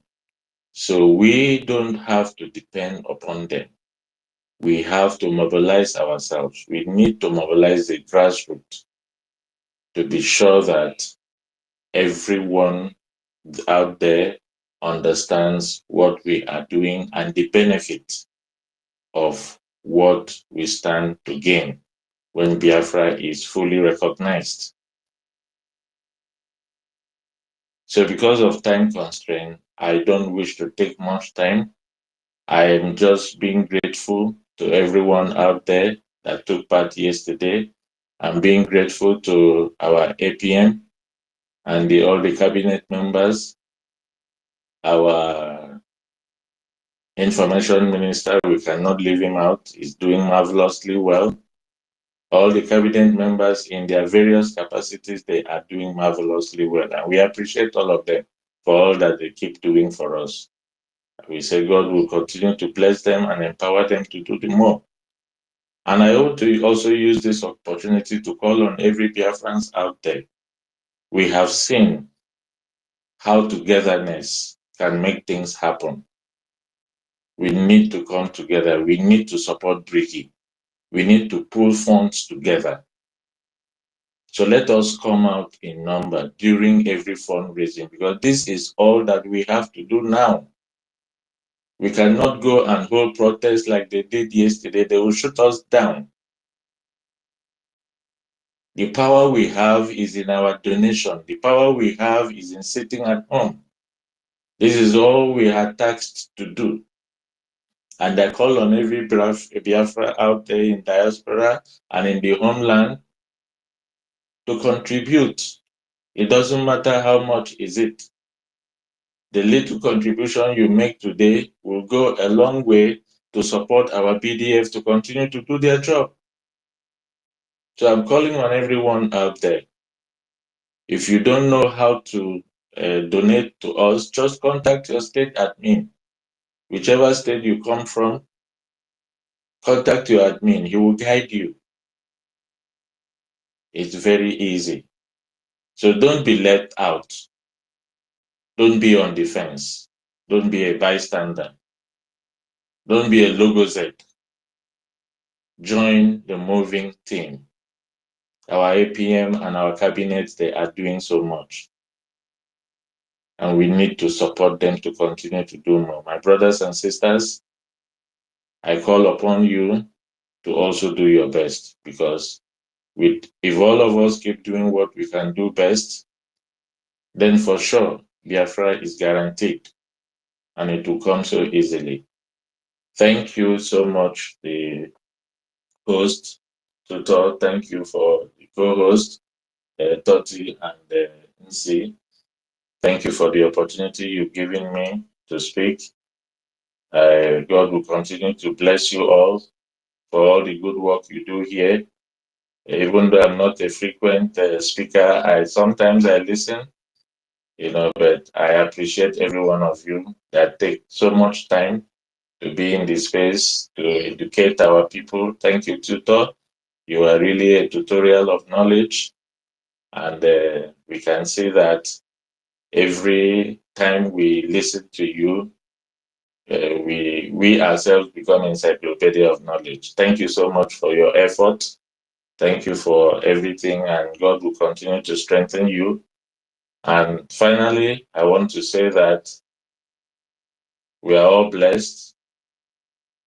God has given us everything we need.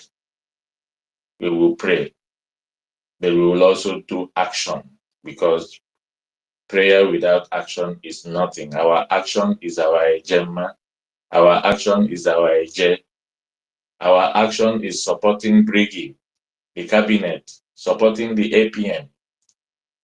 This is our action. So let's come together and do it. Thank you so much. I use my mic. Thank you very much, Mazi. Thank you.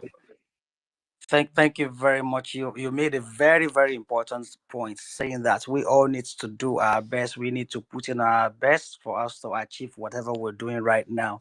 And putting in our best, you made us understand that it's all about Ejema and Eje. That's the only way to get it done. Thank you so very much for your submission. Yeah, my dear brother, 1 million. I want to believe you are close to your mic now. And Brad David, God David, welcome back. Yeah. I think the network has kicked you out again. Oh my God! All right, we'll still wait on you. Please try and come back. In the meantime, 1 million. Oh yeah, take it over from here. My brother, history long. Ilongo, Antitutos, Toti Villa. Ndewo. I know they talk again. No, I know they talk again. Don't tune me. You see, say me, I put the too much they come up again. So sometimes when matter don't reach like this, they don't put tutors for quarantine. Tutors they quarantine. Wristwatch and cup of tea. Wristwatch and cup of tea. my boss, I greet you. You know, the matter don't be as it go be. You know, say, good, it's not be everybody will go class, nine learn lesson. You know, say sometimes if we go class finish, we come out for inside class, go sit and say, John, after you copy, you miss that line, I beg, get me for your notes, make I use it. But all of them go the same school, they're not in the same class. That be the problem where we get.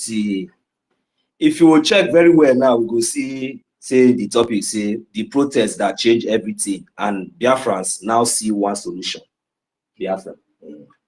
And the two dozen. Don't say sometimes I not say I know why you always bring all this kind of topic come on, not be for people like us. Because if you ask me, I will say this one solution. Not be today me know about one solution. It don't take. They say now only stubborn fly we refuse to hear word. Now they follow the corpse enter inside grave. Now so. And when our leader Masina Bikano the lecturers that time, he said very soon I can't see her. And you know, sometimes the words are very cheap, but we don't really understand the implications of those words, you know. And most times when it's coming, when it's coming to pass, you know, some of us basically, you know, normally, you know, one thing about our people, we quickly forget, you know, we quickly forget. Very, very easy for us to forget something that might just happen now. So, and I know that so, because me, you get the angle when I dey come, but now based on this topic and based on the protest, and you know, say my mouth, if he sees smell small. So, and because me, this time around, they're not the tell blind man say rain before. Because this whole thing is getting too much, and our people is still delaying. I don't understand. Is this what we will every time we come and be Biafra only one solution for a very long time? For a very long time, we are here.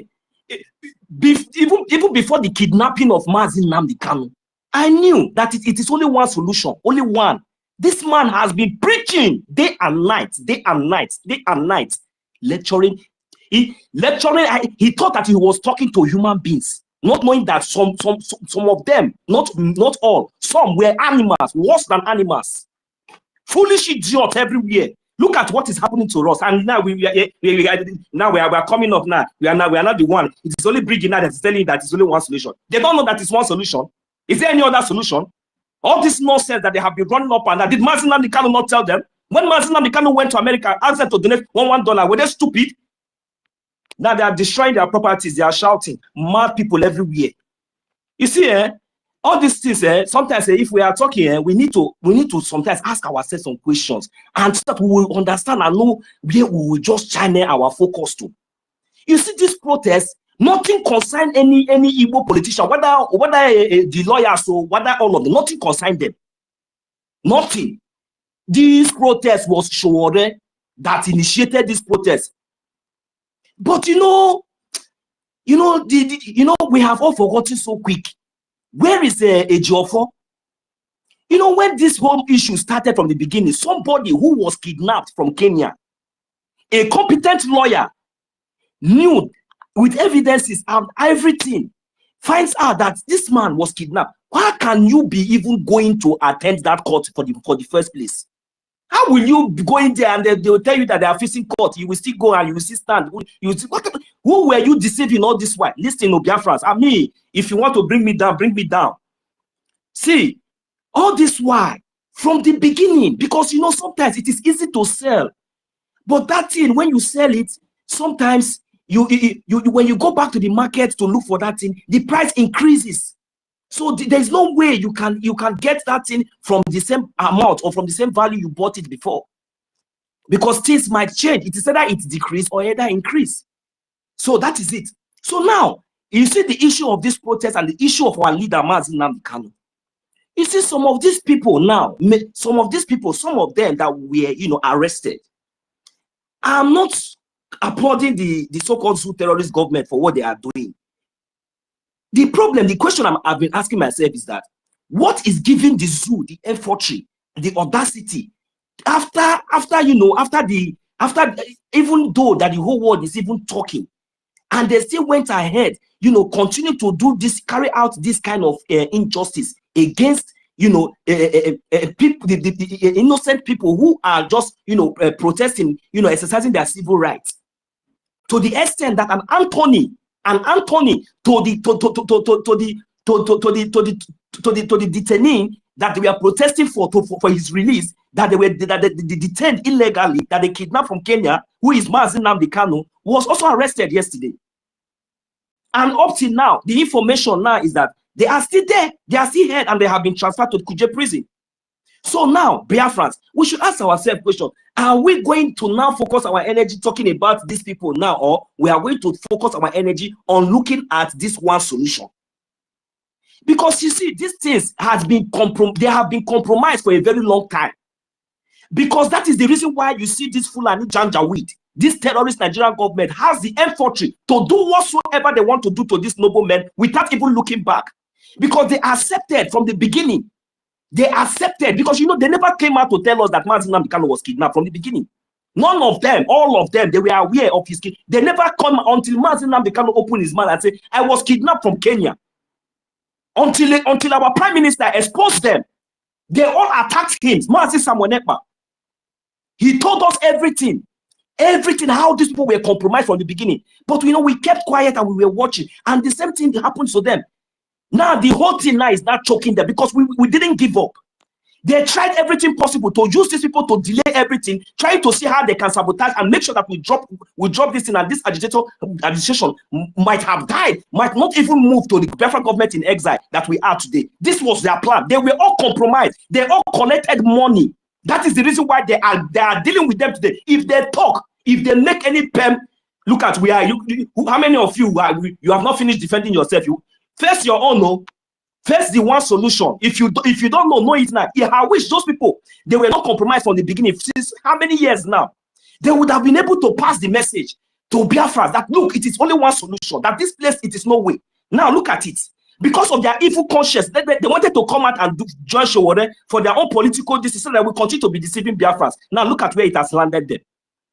Now look at where it has landed them, because they thought that they will use under the umbrella of Showore to cover themselves. That is why, without even respect, without even anything, even though they were Anthony's lawyers that knows the law, they were dealt with. That is the meaning of Akanse Hagaba Anono. Because you cannot be deceiving Biafrans for years, deceiving millions of Biafra that are supposed to focus on Biafra government in exile, that has set up, that have been defending the motherland against these evil people. I wish we have come together under the Biafra government in exile to support the Biafra Liberation Army and to support our lobbies in the international community. Is it not the effort of our lobbies from the international community that is causing this awareness today? Is it not? How come the whole world now is not talking about the atrocities of Nigeria?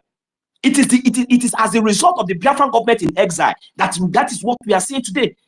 And any of you that is a Biafran, any Biafran today, from now onward, any of you that has refused to acknowledge or understand the fact that it is only one solution, and that one solution is the Biafran government in exile. I am not putting water in my mouth to tell you. If you like, you take. If you like, don't take it, because this nonsense is getting too much.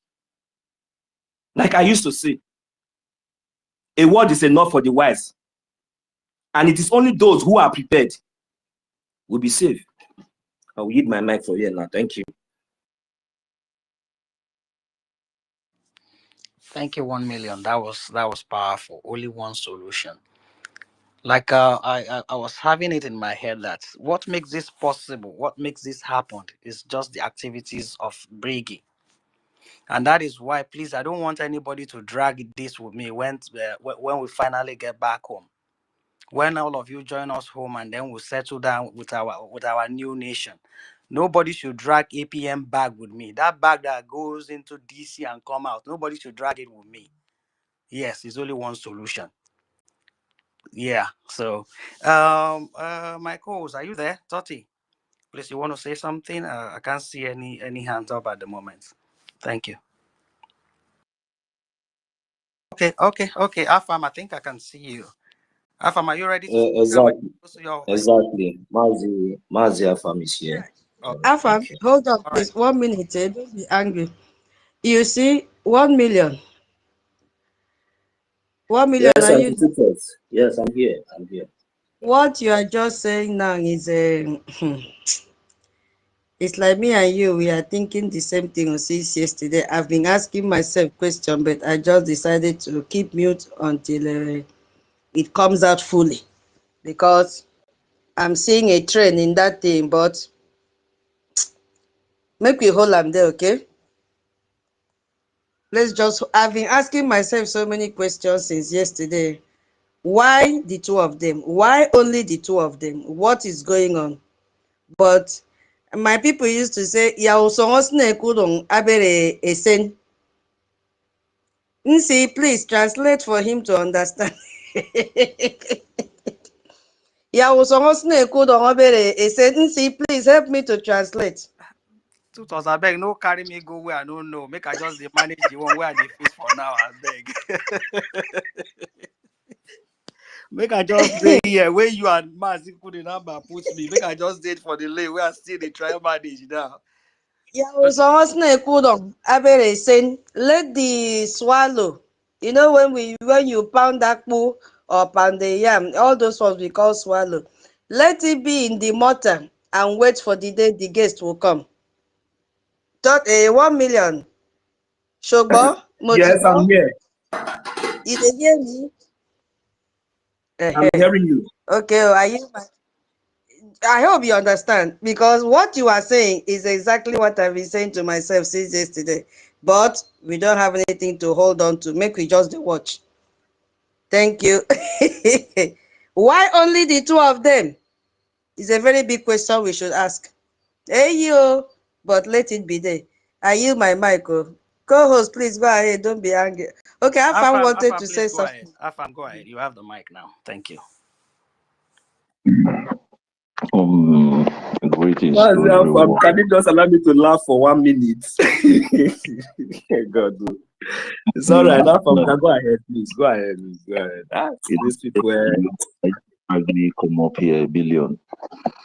You're the one that dragged me up here. I would have been just low and be controlling myself, because you know how we are, the groups, how angry we are, the beast that they have turned us, but they will get what they are looking for.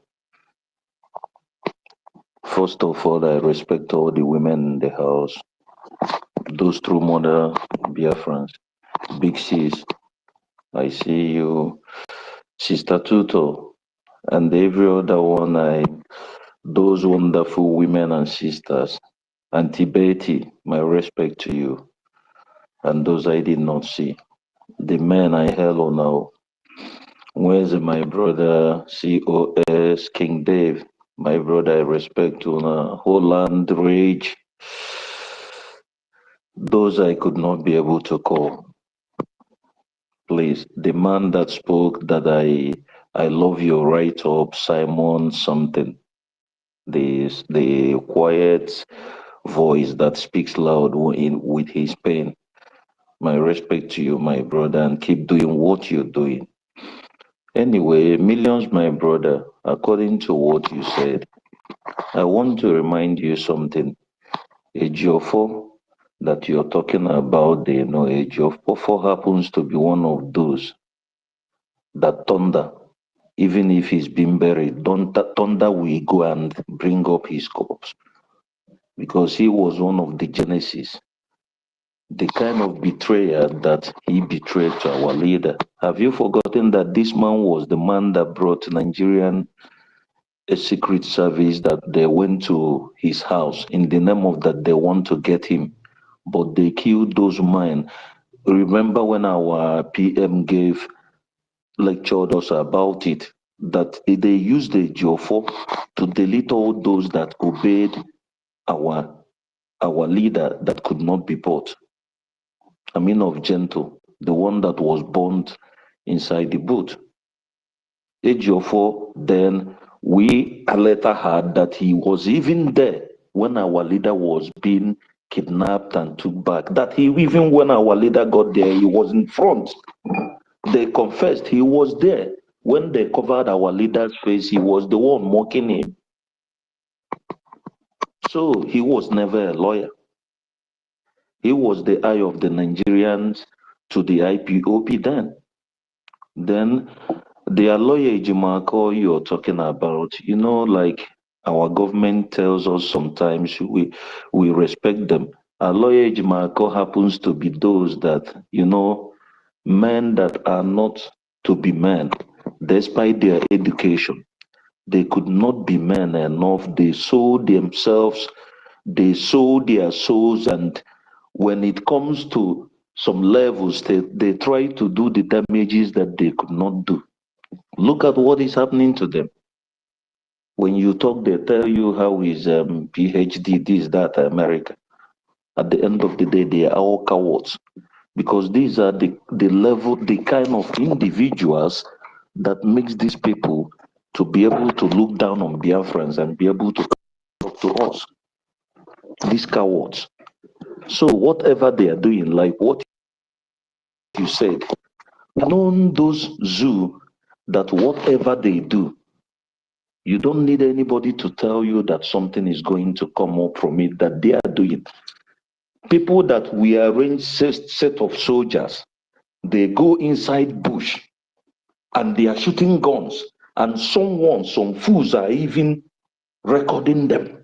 And they think that when you do all these things and you bring it out to social media or whatsoever, and you think that these people, that I mean, you think that those you put it to, maybe they are cowards, they don't reason.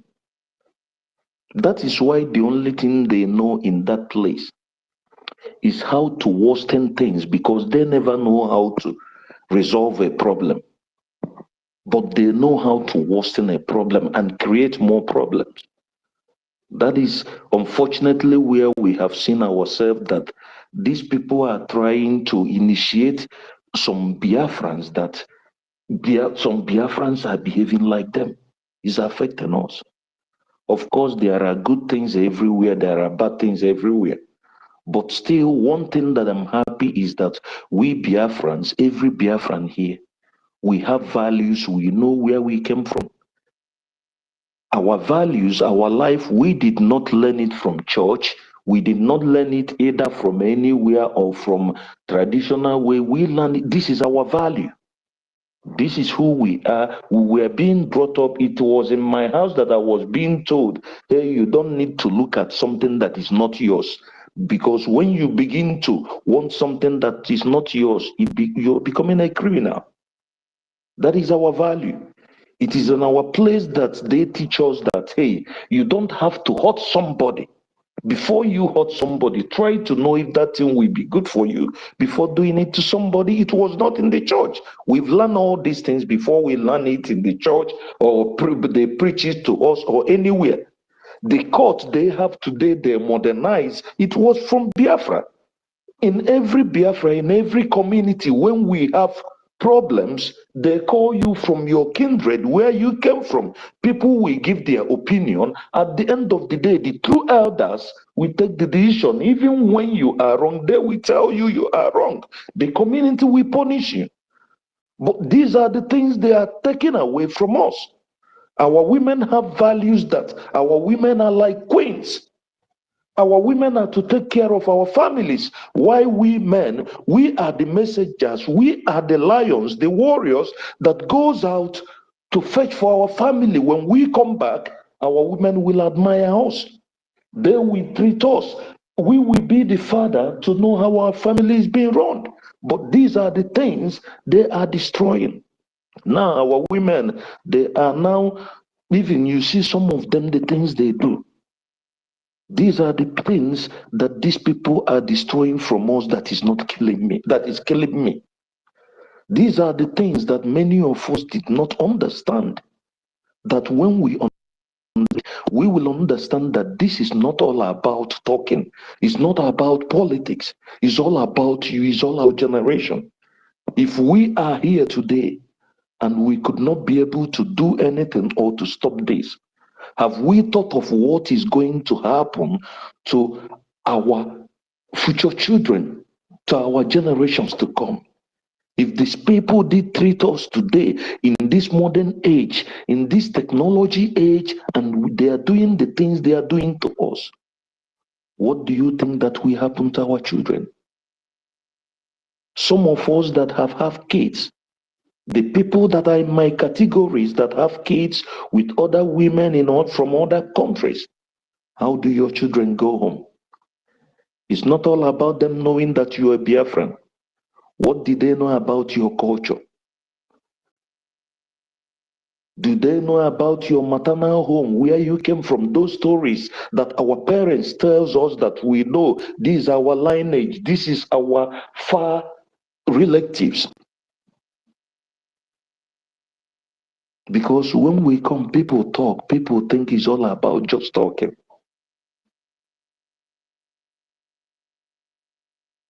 You know, our COS said something here, please.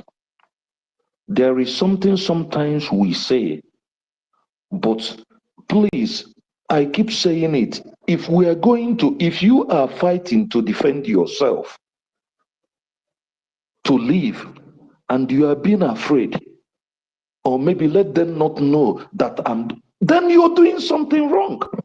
Why will you be fighting to defend yourself and you're hiding? If our leader did hide, who will know you, who will know him, where will he be? If our PM did hide, where will he be? Who will know him? Who will keep us here? But because they believe that we are doing what is right, that is why they never hide. That is why they are man enough. That is why they are Biafrans. Let me tell you guys something. Believe me, there was kind of coward city or whatever, coward lives that I used to really live before. But when I had my leader, when I had Simon by my PM, I now know completely who I am, that I'm a Biafran, that I'm an Igbo man, that nobody should see me as a second class, that the best place I will be to be the person or who I am is in Biafra land.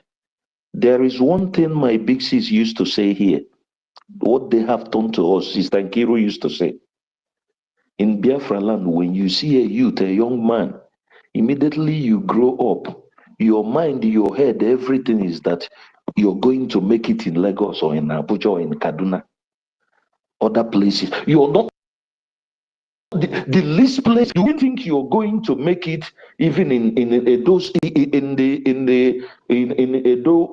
Kwara State, the other place is more than Biafra land.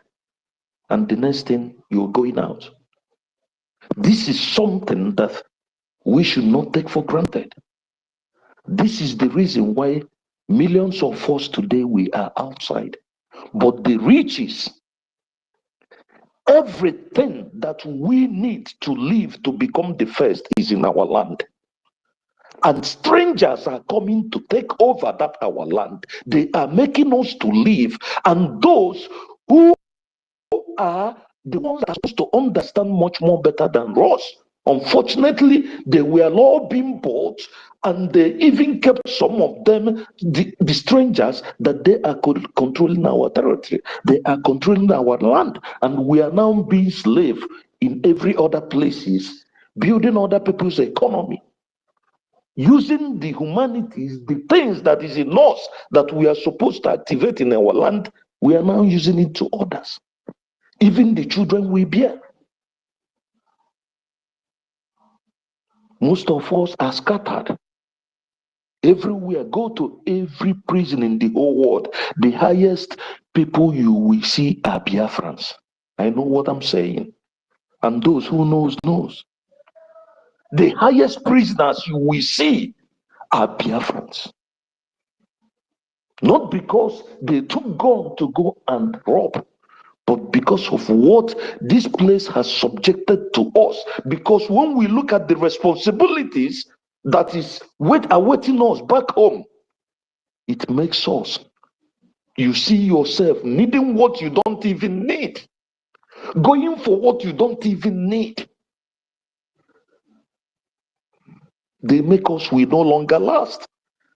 Biafrans, we now die at 50s, 55, 60s. Our forefathers, they used to be 100. All these things are the things these people are taking away from us. They are poisoning our food. They are making us not to know who we are. And most of us, we are not forgetting it. Now, let me get back to business. Our COS said something when Nkodenamba talked about something that is very important, about the radio, where messages could be able to be penetrated even in the markets. So that, because please, Biafrans, let us do this. So that, please, we get to a stage whereby, I keep saying this, time has come for us to enforce. It's going to be by force. You're not begging anybody. Because this begging, this making people, some people that they stay, you're telling me you don't know what you're doing, or you're standing in defense because of your stupidity, I will lose my life. Or because of your stupidity, I will be in danger. Because of your stupidity, they will be circling our land, keeping us in more danger because of the stupidity of some people who have something to do, but they are not doing it. And they remind you, because you want to do it, because you are not the one that Chukwu have chosen to be the one to lead. And you have forgotten that there must be a leader. One person leading. And that you a leader does not mean that you are better than every other person. But Chukwu give each and every one of us our destiny. You have been somebody, and you have to be who you are. And the day you begin to want to be another person, that is the day you begin to become follow. But if you know who you are, you will not look at anybody. You always go for who you are. Because what kept us, all of us here, is not even the Fulanese. It's not even the Britons. It's not even the so-called Afonjas that are saboteurs that can never wake up from their evil deeds. It is us, we Biafrans. Because many of us have chosen to be cowards. Because many of us, I'm talking to the men, because many of us have chosen to be all about what we eat, or what we are going to acquire, or maybe the material things, the flamboyant life we are going to live. You see things happening before you, you cannot do anything. Who are the Fulanese?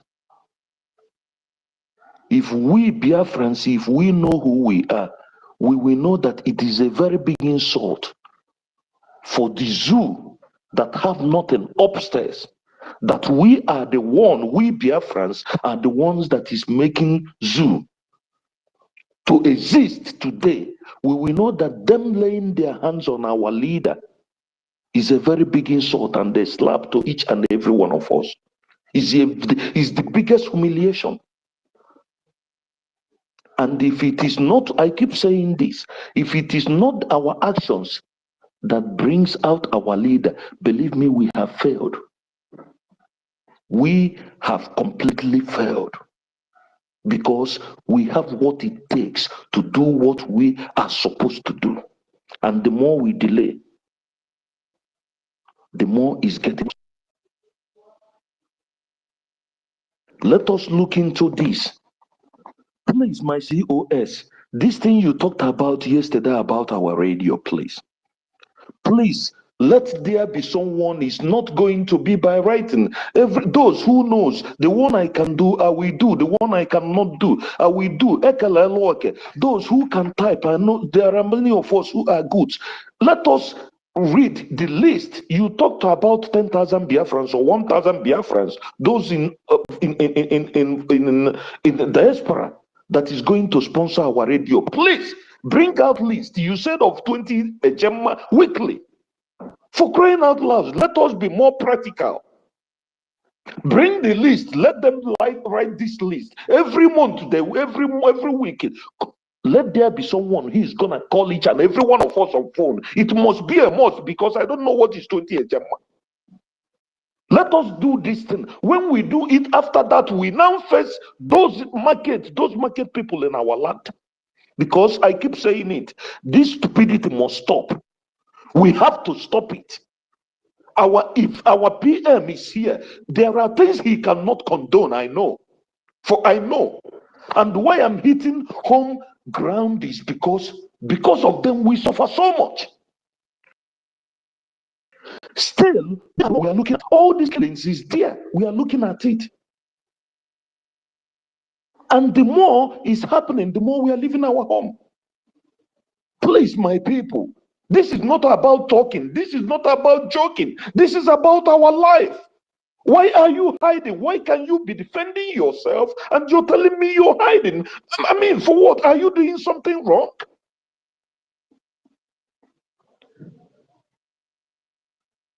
Let our people wake up. Our APM, he has even, do you want him to, what else? Those who are waiting to see for what he's going to do. What will he do again? He has done what nobody, none, even our PM, have not gotten to that stage. But he brought the root to this. Because in life, everybody must give you a push. You must do what you have to do. You are ready for some people to benefit. Please wrap up, okay? Thank you, so that Thank you. Please, so let us do this. This radio of 13. Let us give it 1 month and keep it done. Let us be practical. This is the one I can say for now. We have a lot of things to do. Please. Thank you.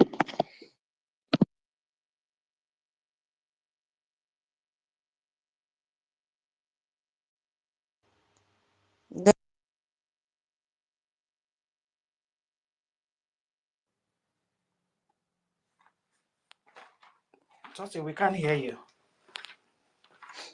Can anybody hear me, please? Yeah, you are coming out, but okay, Olan, sorry. Okay, thank you. Olan, you've just been kicked out. Sorry. Please try and request again. But in the meantime, Nosso, please, can you go ahead, please? Thank you. All right. Thank you for giving me the opportunity. Definitely should be Holland that was supposed to go, but I just quickly have something to add. The network just kicked them out. Now that's why you have the opportunity to. Yeah, he should request back, and he will be giving back the mic.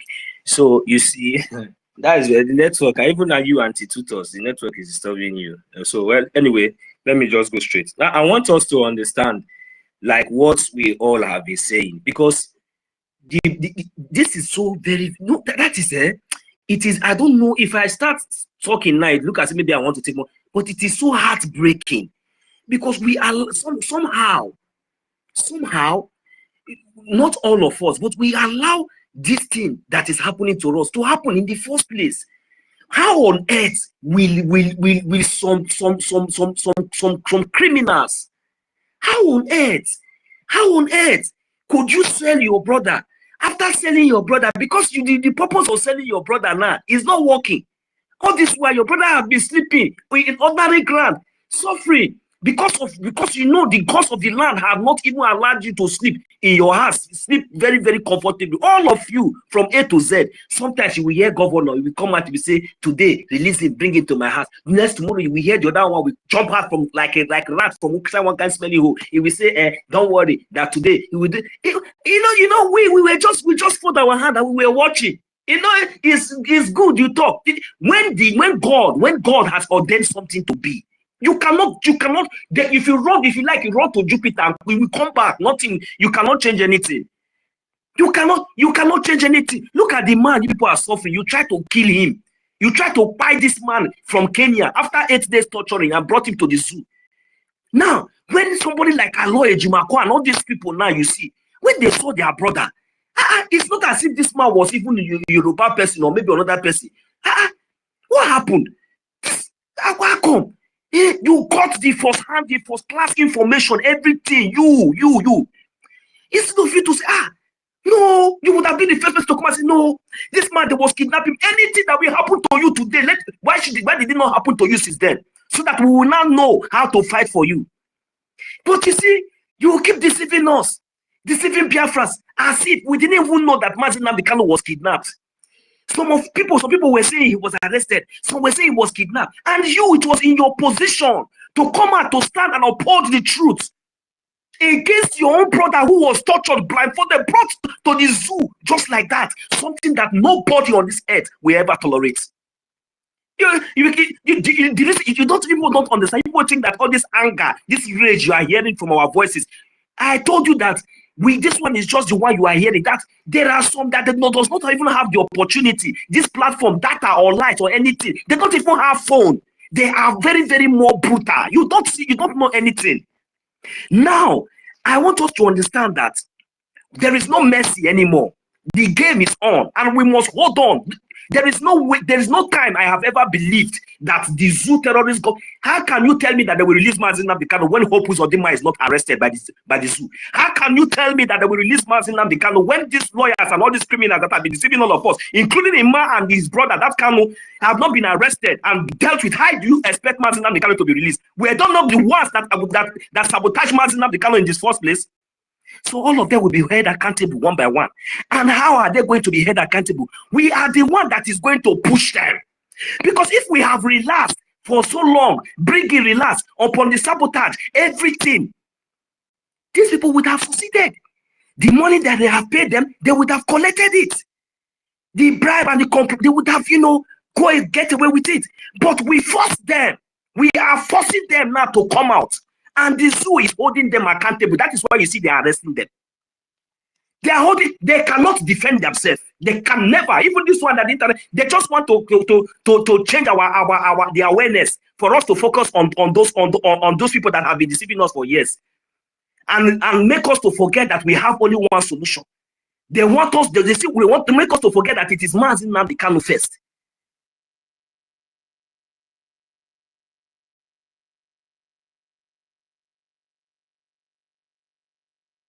Just like BRGIE is the drawing board, is the foundation, where we have army that is guiding and protecting our land. We have the Biafra Liberation Army, the Biafra Resistance Fighters, the Biafra Defense Forces. We have the Biafra Marine. These are volunteers, men and women that have made up their mind with their lives and everything to defend the land. We are not joking. 1 million.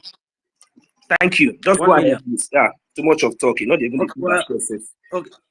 okay, just a second, please. Madam Betty, are you ready to speak? But in the meantime, just give me 1 second. Tutus, please, can you bring down Toti and bring him back up, please? He's having network issues. Okay, I'll do that right now. You see, just 1 minute.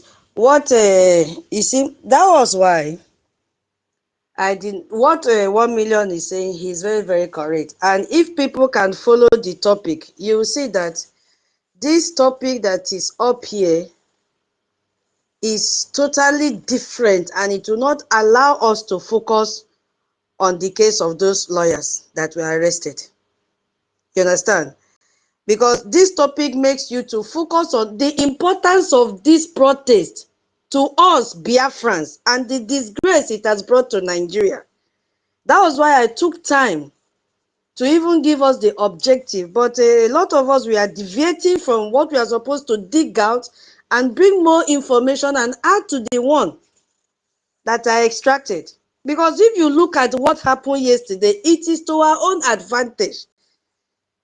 They want to deviate our attention so that we will not talk about the genocide that is happening and begin to say, oh, release Nnamdi Kanu's lawyer, release them or release them. That is not our problem. That is not our problem. How useful, how significant was this protest to us yesterday as Biafrans, diplomatically and otherwise? What was the impact, the positive impact? What do we stand to gain as Biafrans in Washington, D.C., even in the homeland? How do you think it has made Biafrans that were sitting on the fence to begin to have a second thought of returning home?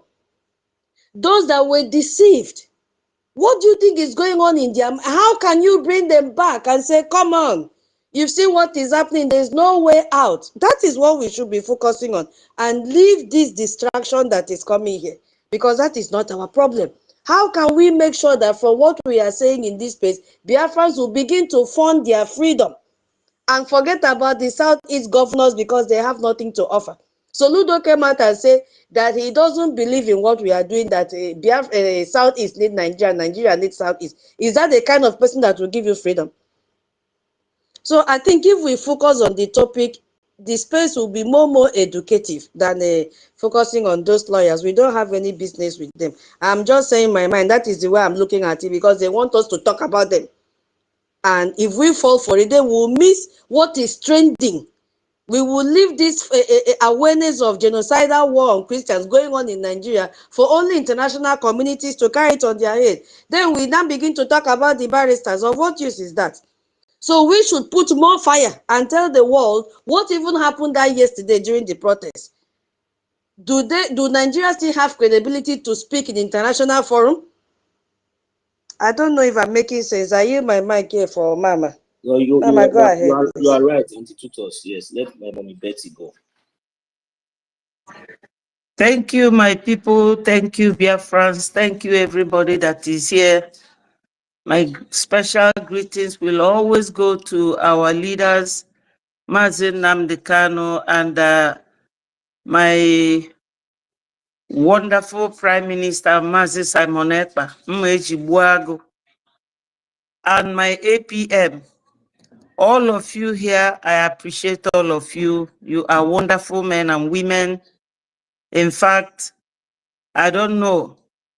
If I have the opportunity, I will make all of you, you will all be the governors and ministers when Biafra will come, because you all have the managerial abilities, you have all the qualities it takes to manage situation, to direct people, to conduct yourself in a very good way. You know, my sister tutors, what happens is that the way you see things will always differ from the way other people see things. And analytically, you will do it better than all of us, unless those who are also in the same profession. Because some people don't know how to flesh out information. They don't know how to process it. Some people know, but it takes them time. For instance, I have to first of all thank Showore for what he did. That man is a God sent. God used him to unite everybody in that region, because we know that in that western part of Africa, that we have Igbos, Yorubas, or Duduans, and Hausas. We do not know about Fulanis. They just came. They are visitors. They are strangers. And you can imagine when somebody who is a stranger will come to your house and wants to dictate for you how he will be served as a stranger, what he wants. You know, the common adage that says that a beggar have no choice. But in Fulanese, you can see beggars that have the whole choice in the world, and they want to control. So I have a list here. I said the changes that this protest brought includes oneness and togetherness. Because when you listen to those protesters, they were chanting, a people united cannot be divided. And you will think of when Osman Danfodio came, his first son, Ahmadu Bello. He came to United Kingdom in 1952, and he was asked by a journalist, what is it that you have against the Igbos? Igbos here, I mean, is the 40 United States of Biafra. And he said that they are this kind of people that when they come to a place, they want to dominate. But because he's an illiterate, he believes that when somebody comes to a bush and clears the bush, want to tidy it up, build a very good house, and have good environment, that the person is dominating you. It happens all over. Sometimes when you are a very educated person in the midst of dummies, don't be angry that they are jealous of you or they're antagonizing you, because your presence is intimidating them. So This oneness and togetherness is a lie that they have been telling other people in that region, other tribes, about the Igbos.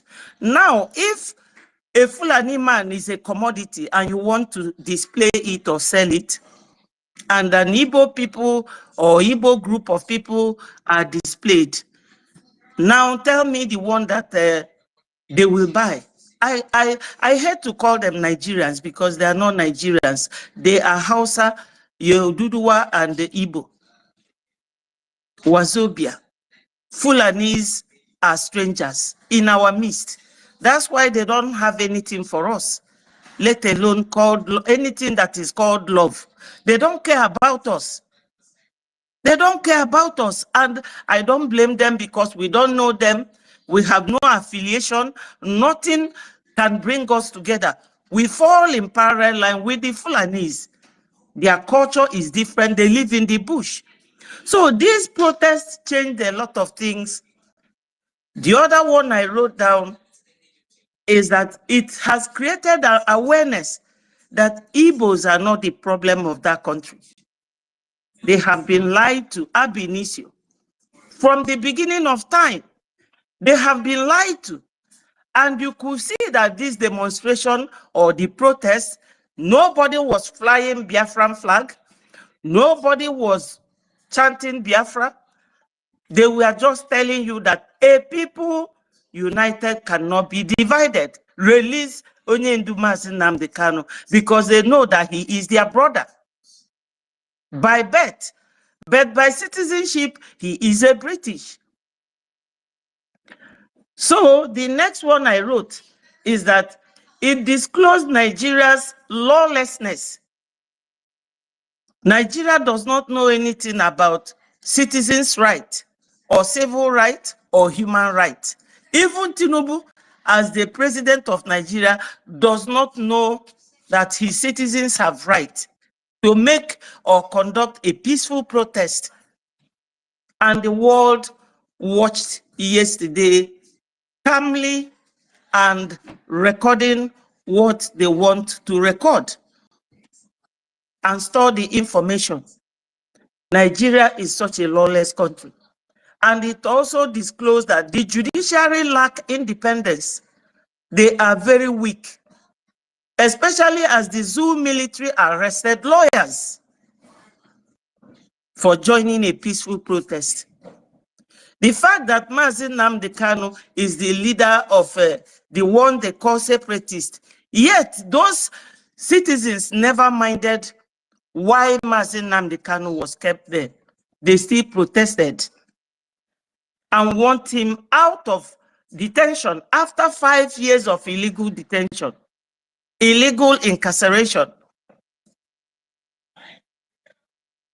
Now, the one that really struck me was when my information minister was making his broadcast. He was giving Nigeria for 24 hours to release those lawyers.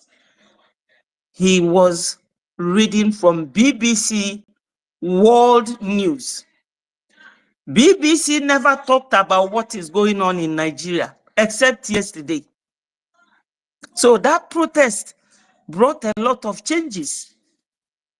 It brought about a lot of things that we don't know about. The strength of the people, their togetherness, their unity. Even blind people were protesting, holding themselves one after the other, chanting, "Release Mazi Nnamdi Kanu now." And the wheelbarrow people, they did the same. So, in fact, I am thrilled. This will teach Nigeria a lesson.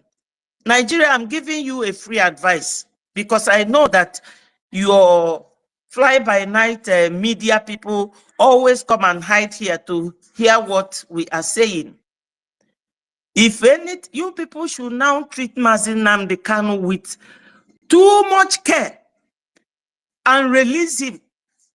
If you do not, if any little hair from Mazi Nnamdi Kanu's hair falls down, This group of people you saw yesterday, they will not come this time around with nothing, because something will be in their hands and you will have that to contend with.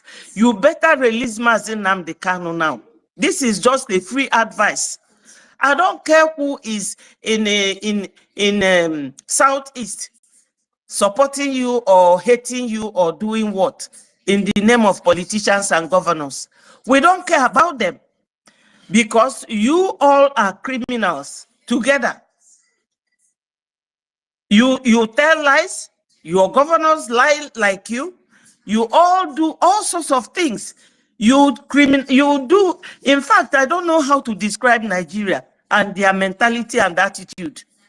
Your conduct smells. It reeks like, I don't know, like unburied dead body, like carcass. You people are disgusting. Nigeria. Peaceful protest. Children, little kids, women, men, young people, and you set police after them to tear gas them. You don't know who is asthmatic there. Go and watch other countries. Police will march with the people. And even those useless, hopeless, repented Boko Haram in uniform, how much are you paid? Do you people know how much all these senators take as their salary? How many millions? That's why any governor that finishes in the Southeast, they will be rushing to Abuja. They will be paid how much? Almost 14 million or how much a month or more. That's what they are paid. And you police, you will be there fighting your own citizens. Shameless military and shameless judiciary that don't know what they're supposed to do. You cannot do that to any lawyer in any other country. And these lawyers were the ones that went and submitted the protest, intention of people to carry out protest to the police. Yet, in fact, I have been wondering, why is it that they have never arrested or kidnapped Mazi Nnamdi Kanu's lawyers? Because I know Nigeria. That is their modus operandi. That's the way they act. So this protest, it changed everything, because BBC, which our leader Mazi Nnamdi Kanu holds their citizenship, ignored him for so many years, deemed it right only yesterday to talk about it. And if you didn't read it, or if you didn't hear the news, just go to my Minister of Information's Facebook handle and you will see it. You can click at the link and read what BBC News left there. They called him the leader of the separatist indigenous people of Biafra. I said, with this your mouth, more is going to come out from BBC. Shame on all of them. So my people, he says now, Biafrans now see one solution. The solution is Ejema and Eje and nothing else. Because after going round and round, writing anything, saying anything, talking about anything, we fall back at our Ejema. I owe you loan. And I urge Biafrans, to those in homeland, you people are all billionaires. Because you don't live abroad. You don't live in diaspora. How you made 2 billion that you gave to Fulanis is entirely your business. But I think I have an idea of how you made that money. I have an idea. When he was mediating between, is it is it Avengers or between them and Obasanjo's government? That's how you made your money. Now you believe that is the Fulani man that is better to spend your money while your people are dying in the hands of the Fulanis. Strangers Fulanis are not, they are not Hausa, they are not Igbo, they are not Yoruba. Caretakers, that's the way I see them. They are caretakers and Yorubas are supporting them. Not all Yoruba anyway. Let me not generalize. Because I know that the Fulanis, they are very good at coming to one's house, changing the everything to their own favor. Was it not 1999 they rewrote the constitution, how it will favor them? Visitors, shame on all those who are supporting them. You are not men at all. Lily-livered men. You will be in your own home, especially Soludo, because his comment the other day was really churning my stomach. The same Soludo that was standing on the platform of our supreme leader, Odumegwu Ojukwu, to gain relevance. The same thing with P2B. I know that I will be deviating or I am deviating, but the truth remains that now everybody knows in that region that Onyendu Mazi Nnamdi Kanu was the eye-opener to what Fulanis are up to. He is the eye-opener that is still living. He does not want to take bribe. He is not the type. They have promised him so much money. Even, what's the name of this one that was fighting with his brother for position? The one that used to be the, you know, this handsome Fulani looking guy that, that used to be the central bank man. He said that Mazi Nnamdi Kanu is 1 in a million. That he was given 600 billion or 500 billion. And the Sanusi. He said that Mazi Nnamdi Kanu turned that money down, telling them that he wants Biafra, the freedom of his people. Tell me anybody here that can do that. That you will be detained for what you said or because of what you want, and they will offer you 60 billion or 600 billion, and you will turn it down. So my people, if Onyendu can turn this amount down, who are we? Who are we not to champion the cause of his agenda? He loves us so much. Onyendu has nothing to do for us again. This man has lost his mother and father, and he was not even there to see them get buried. It was Fade Ebube Monso that went and buried them for him because they are close friends, according to Fade Ebube Monso. Onyendu was abroad when his parents were buried. Now, he told us, I will not disappoint you. Sometimes I will be thinking, why did Onyendu say that? Maybe he wants to just stick to his promise to us. So my people, are we going to disappoint him? Are we? I don't donate millions, but God knows that the little I donate is what I have.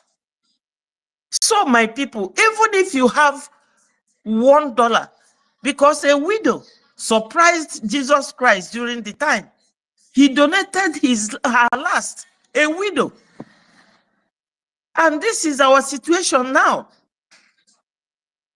Because we don't, it's like children who don't have their parents around.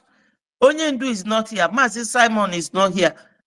We are here on our own. So why don't we rally around? Every fundraising weekend, you will not see enough people. Why are we lacking behind? When we already know that this money is the only solution we have, as my sister wrote here. That one solution is a Gemma and a J. Please, my people, we don't have to keep screaming. That yesterday's protest, if you see how I was jumping, people from that West Africa, people from Oduduwa, people from Hausa, people from Igbo land, they came together. You cannot dictate who is who. They held their hands together. They held their mind together. They were marching together until the foreigners came with their terrorist repented uniform, AK-47 carrying soldiers to come and do what they know how to do best. When you see all these terrorists on motorbike, all men, you will be wondering, these ones, do they even know how the four walls of school looks like? No, all they know is how to kill. So nobody will reasonably expect us to remain there for them to come and finish all of us. So we have to take our leave, and this is our opportunity. These protests have made the world realize why we want to live. And somebody was saying there was a man that was saying to someone by the side, they don't want to release their brother, Mazi Nnamdi Kanu. They don't want them to go. They don't want them to be at peace. Why don't you allow these people to go? They don't love us. They will demolish our houses. They will burn our businesses, economic jihad, keep you homeless. You will be beaten by the rain with your family because your house was demolished. So, my people, those of you in homeland that goes to China to bring in 20, 30 containers, why don't you invest in Biafra? We have IOU loan. If you invest, maybe even if it is $10,000, when Biafra comes, we will double it for you. But we refer to it as our forefathers did, Ejema. That's the name of our currency. So even if you give us 20,000 Ejema as IOU loan, for those of you who are in homeland listening, when Biafra comes, because it is coming, Biafra is almost here, just a step away, you will be getting double the money you invested. Stop investing in Yoruba land. Stop investing in the north, because the Fulanis are the ones controlling the north. They will always incite people to go and burn your businesses. That's what they are good at doing. So, my people, let us rise up. We have only one battle now, and that is the Ejema and the Eje. Please, my people, I thank you so much for giving me this time so that other people can speak. Thank you, Biafrans. Remain strong. Onyendu is still there. And the world have noted that. Because everything they write on Twitter, everyone reads it. This, what's his name again? Tutors. The name of this man that said that Onyendu rejected 600 billion. Sanusi. Sanusi, yeah. Sanusi, you all know that his Twitter handle will be attracting some top people that will be reading from him. They will know that a man like Onyendu existed in Biafra. He doesn't take bribe. You can't corrupt him. He is not cheap. You can't catch Onyendu as a as a fish with a penny hook. No.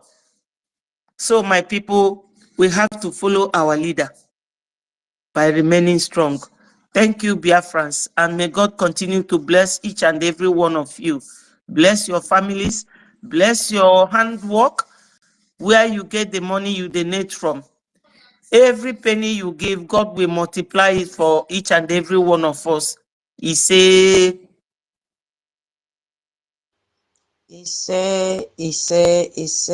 the original Mama Minister Betty. Thank you so much for your wonderful submission as usual. Wow. We can never get tired or, bored whenever you speak.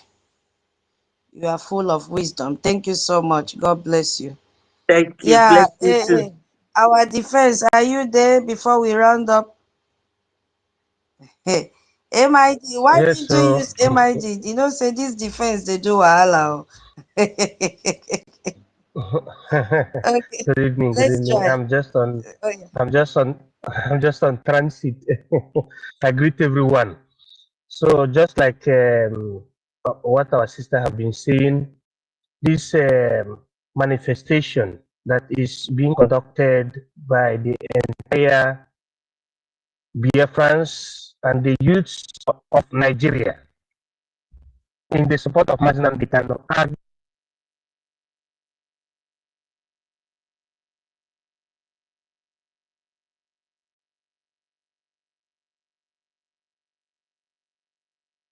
rule of law. Imagine a police arresting a lead counsel of somebody that is to stand trial.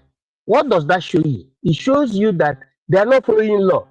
They are following mafia na kumkaga huakaga. Let the youth wake up. Anywhere you are, wake up and say your people. I need my mind. God bless the classic glory.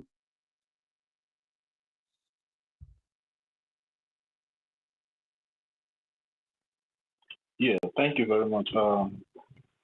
Defense MID briefing. Thank you very much for that submission. We all know that Nigeria is a lawless country. Imagine arresting a lawyer, and some lunatics on X and all over social media are still supporting that nonsense.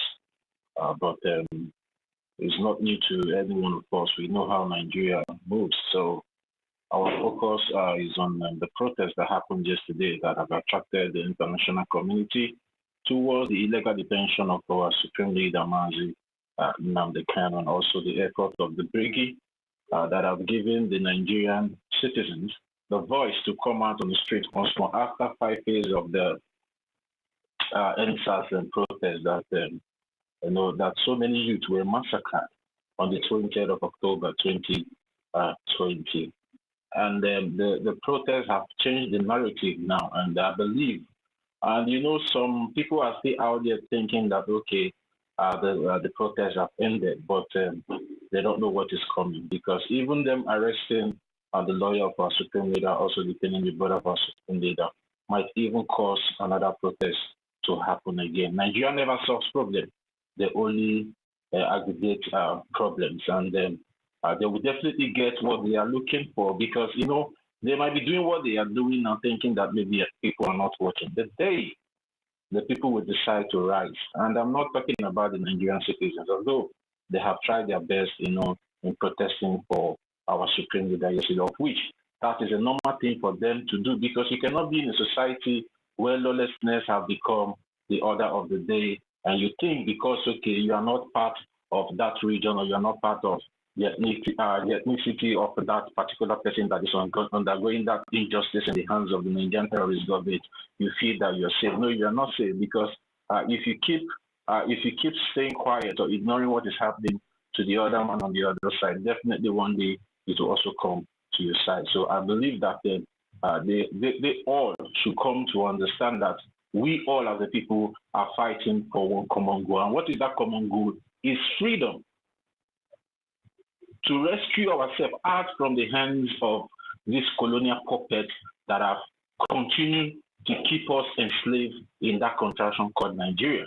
That is what every one of us out there need to understand. Whether you are from the Biafra extraction, or maybe you are even in one Nigeria list, you still need freedom. And that is what the Biafran people have been preaching from time immemorial. That has been what our Supreme Leader, you all protested for yesterday for his release, has been speaking about. Because the Nigerian government are busy negotiating with the same terrorists that the Supreme Leader of the indigenous people have been preaching against all this while. Mazi Nnamdi Kanu never have any problem with the Nigerian government. It only have problem with the terrorists that the Nigerian terrorist government are allowing to be killing our people unprovoked. So they should understand it. Mazi Nnamdi Kanu is not saying that Nigeria should be given to him to govern. No. He was only advocating for equal rights and justice. Give what belongs to Caesar, and give what belongs to God, to God. So I think this protest should be an eye-opening to every one of us out there, most especially the Nigerian citizens. Because a time will come, if they keep supporting one Nigeria, a time will come, they all will be a victim to that Nigeria they are defending. And if they know what is good for them, they should take advantage of this opportunity that has been given to them by the Biafra Republic government in exile, by exposing the atrocities of the Nigerian terrorist government in the international community, most especially in Washington, D.C. Now, congressmen and women are now speaking up. Prominent people are now, interested in the genocide of Christians in Nigeria.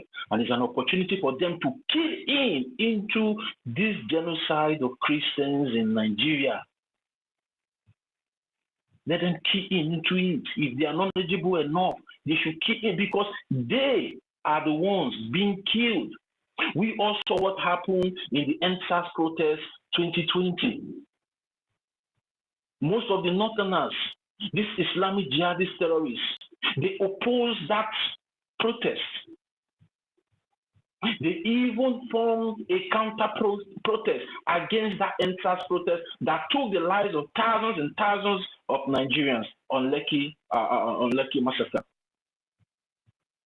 Even in other parts, even in Biafra land, in Obigo, it took a lot of lives of the Biafran people as well. So how now are you free?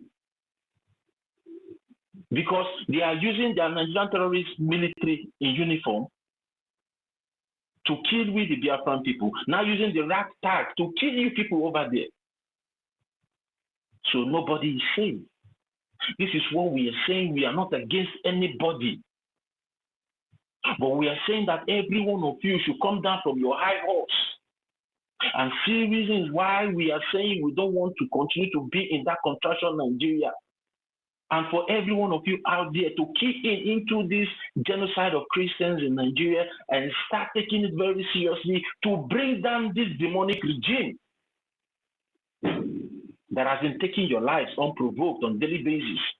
Most of you cannot travel down to your villages in the northern parts and in the southern part of Nigeria. You cannot travel.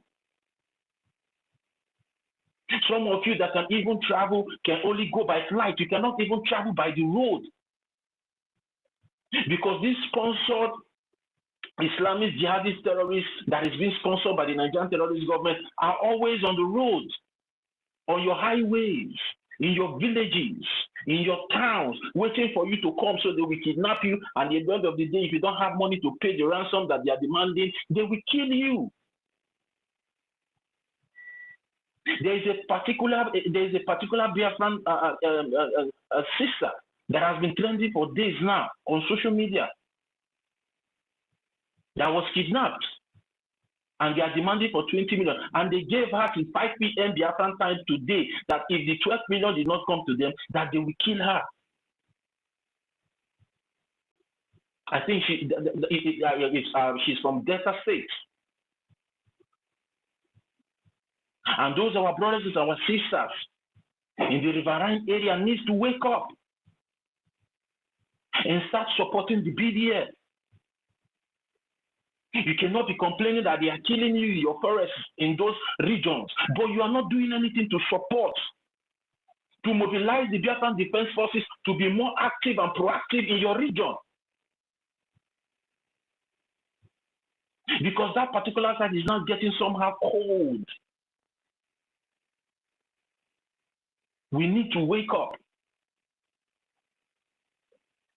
And those in the hinterland need to wake up as well.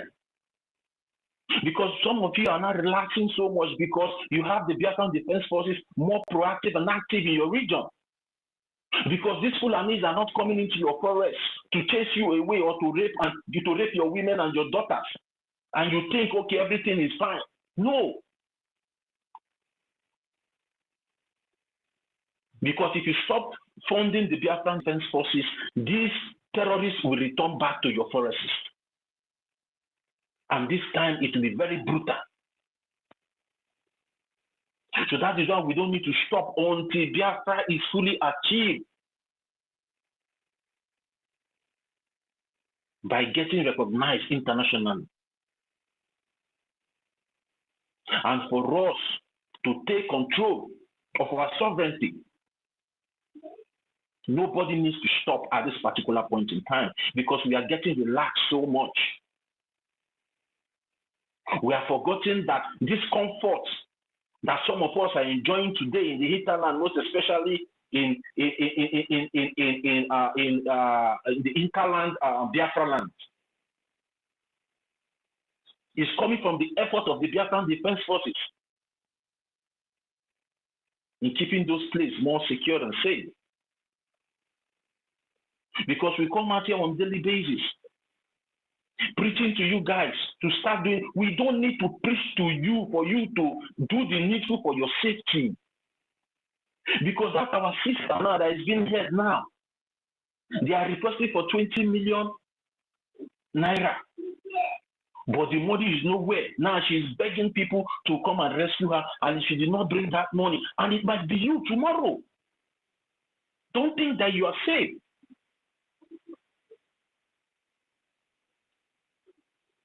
You are not safe yet.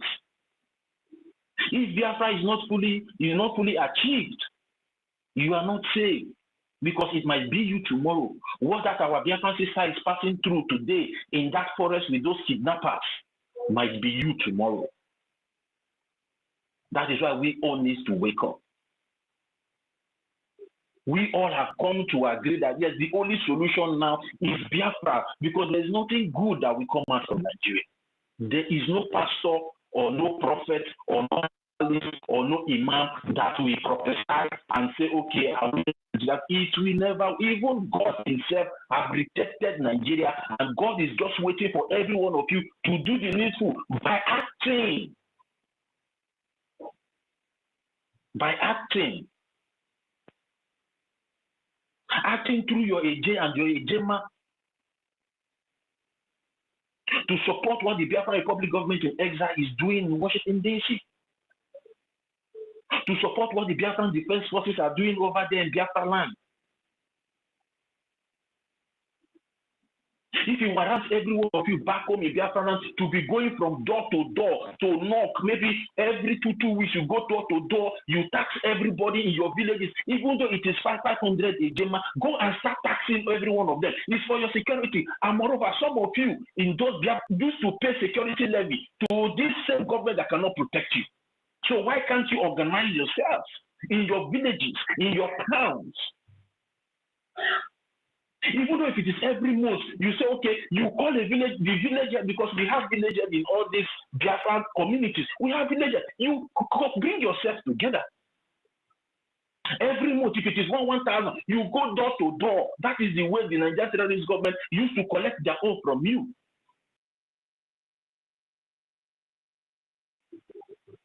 Ask any one of you there, you will say, what are you afraid of?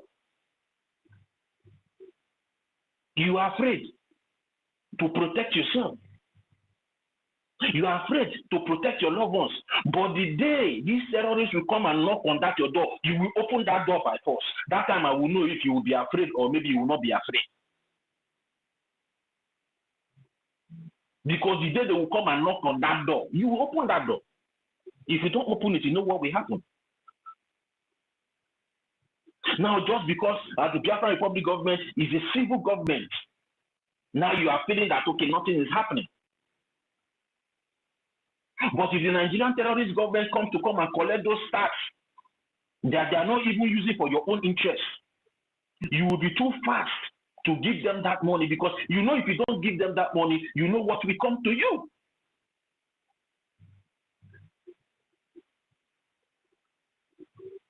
We need to wake up. We need to wake up. Because some of you now that are feigning ignorance, that are so reluctant of supporting what the Biafran Republic government in exile is doing and the BDF is doing, if the people that is still holding the mantle, giving their little widow's minds,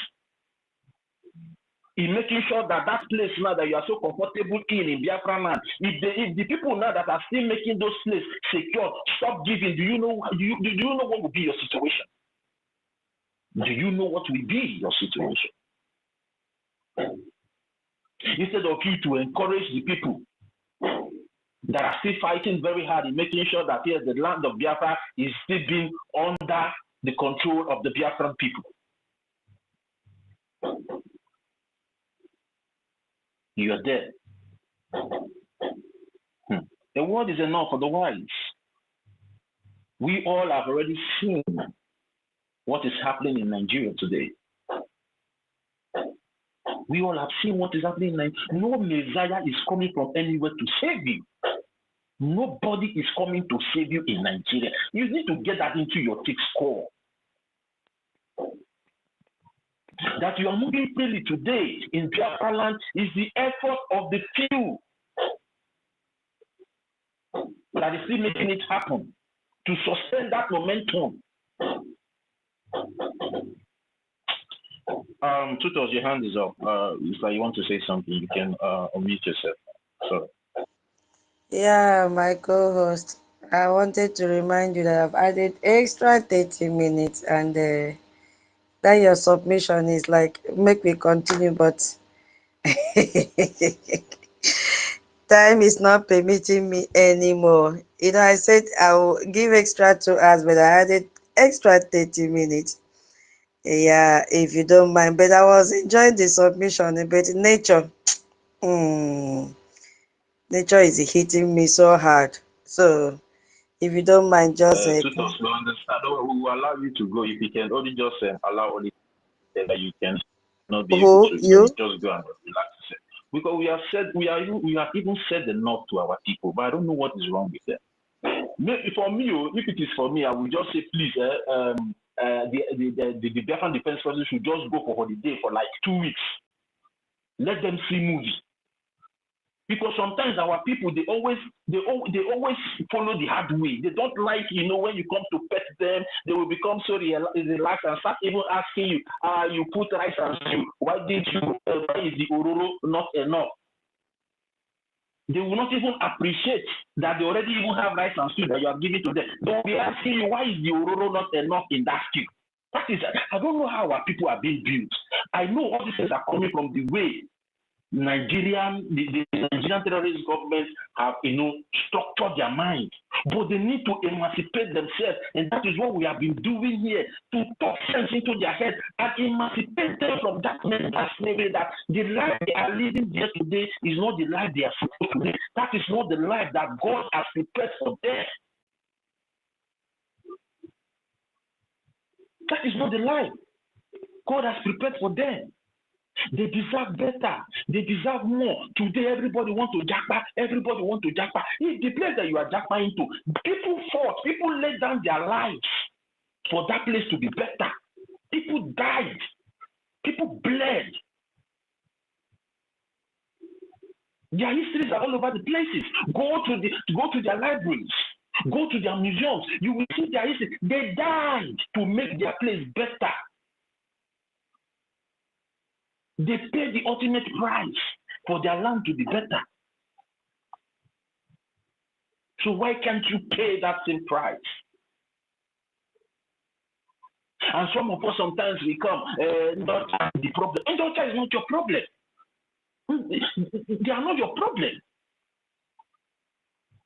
They are only taking advantage of your weaknesses, taking advantage of your stupidity, and most importantly, taking advantage of this fear in you. Because the day you rise up and defend what belongs to you, that day will be the end of the day. That will be the end of the day for them manipulating you and stealing those things. Because you are the people that will stop those manipulations. They will not stop until you stop them. Until you rise up and stop them by taking out their puppets. Because when their puppets are being taken out, and they did not find any way to come and deceive us again to install their puppet, they will not come. And that is what the Biafran Republic government is excellent and the Biafran Defense Forces are telling every one of you out there. We need to face this, their puppets one-on-one. We have what it takes. Aleluyema can have 2 billion naira to give the terrorists to come and attack us, but 2 million of us can generate 200 billion. 200 of us can generate 200 billion to buy more equipment that will be more heavier than that one Aleluyema is giving to those terrorists to come and attack our villages. We are all Igbos. Sometimes you say Igbo, but then what are we now making? What are we now? This our Igbo, how are we now utilizing it for our own betterment? Some people will say, the Biafran people are more than 100 million. Then where are the 100 million where they are killing your mothers and your sisters? Where are they?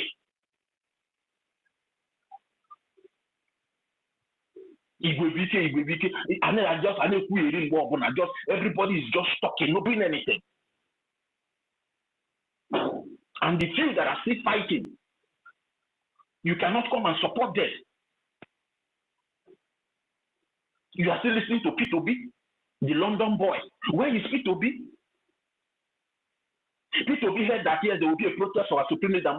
He ran to Rome. What is he doing in Rome? He claims to be a brother to Arinze, the cardinal. He has been there in Rome since, but he has not said anything regarding the Christian genocide in Nigeria to the Pope that he has access to. He's not there to tell the Pope that, or to tell that Cardinal Arinze that now is the time for you people to come and save the Christians. The Christians that he claims that he's fighting for, the Christians that he claims that yes, he wants to give them better life. If they kill all those Christians, which Christians do each of you wants to give that better life? That is the question all of you should be asking him. Is it when they kill all of us that is you come and give us better life in our graves? Yes, they have the drug lord Tinubu have hijacked power. Yes, but you can still also use those your connection in Rome to save those Christians. And you think P2B is coming to save you? Keep deceiving yourself. Is it the OT, the short man devil, that is pretending all this while we are speaking to the president, and we are trying to see how we can be able to release Alex Oti was contacted by Sowore. Till today, no response from Alex Oti. Or is it the delay, the Hopus of Injom? That one is no-go area, we already know. Is it the 419 Soludo that has been putting banners of our supreme leader everywhere in Anambra State when he was trying to contest, when he was contesting for governorship? Anytime you see the criminal 419 Soludo, he's always talking about Biafra. He used that to buy the sympathy of the Biafran people. Deceive the Abga party that was formed by our internal leader, Odimegwu Ojukwu, became the governor of Anambra State. But today, the same P2B that has been using Biafra as a yardstick is now saying he prefers Nigeria than that Biafra. Is that Soludo that will come to save you? Is it the confused Efulefu in a boy state? That one, if I don't know what he's doing there, Prices Uhuru, what is that one, we don't even know what he's doing there in a boy state. Nobody knows if it's existing or not. Because he's just there to go ahead. The Fulani people are there controlling him. Is it the Pitamba, the Fulani son? From PDP, he has defected to APC to hand over Enugu State to the Fulani Caliphate as Opuzodima did in Imo State. Of which I believe even Alex Oti will see the camp. All of them will see the camp. They will see the camp.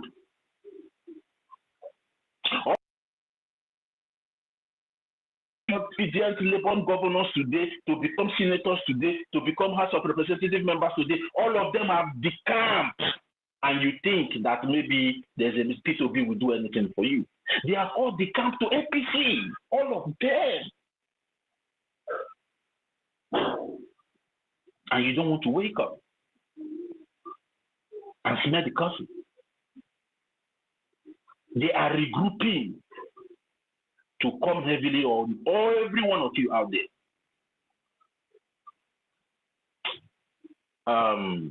Mazi, also please, before tutors we go, we need to allow tutors to go and relax. We just have it for a few minutes more. Maybe, I don't know why you're not coming up.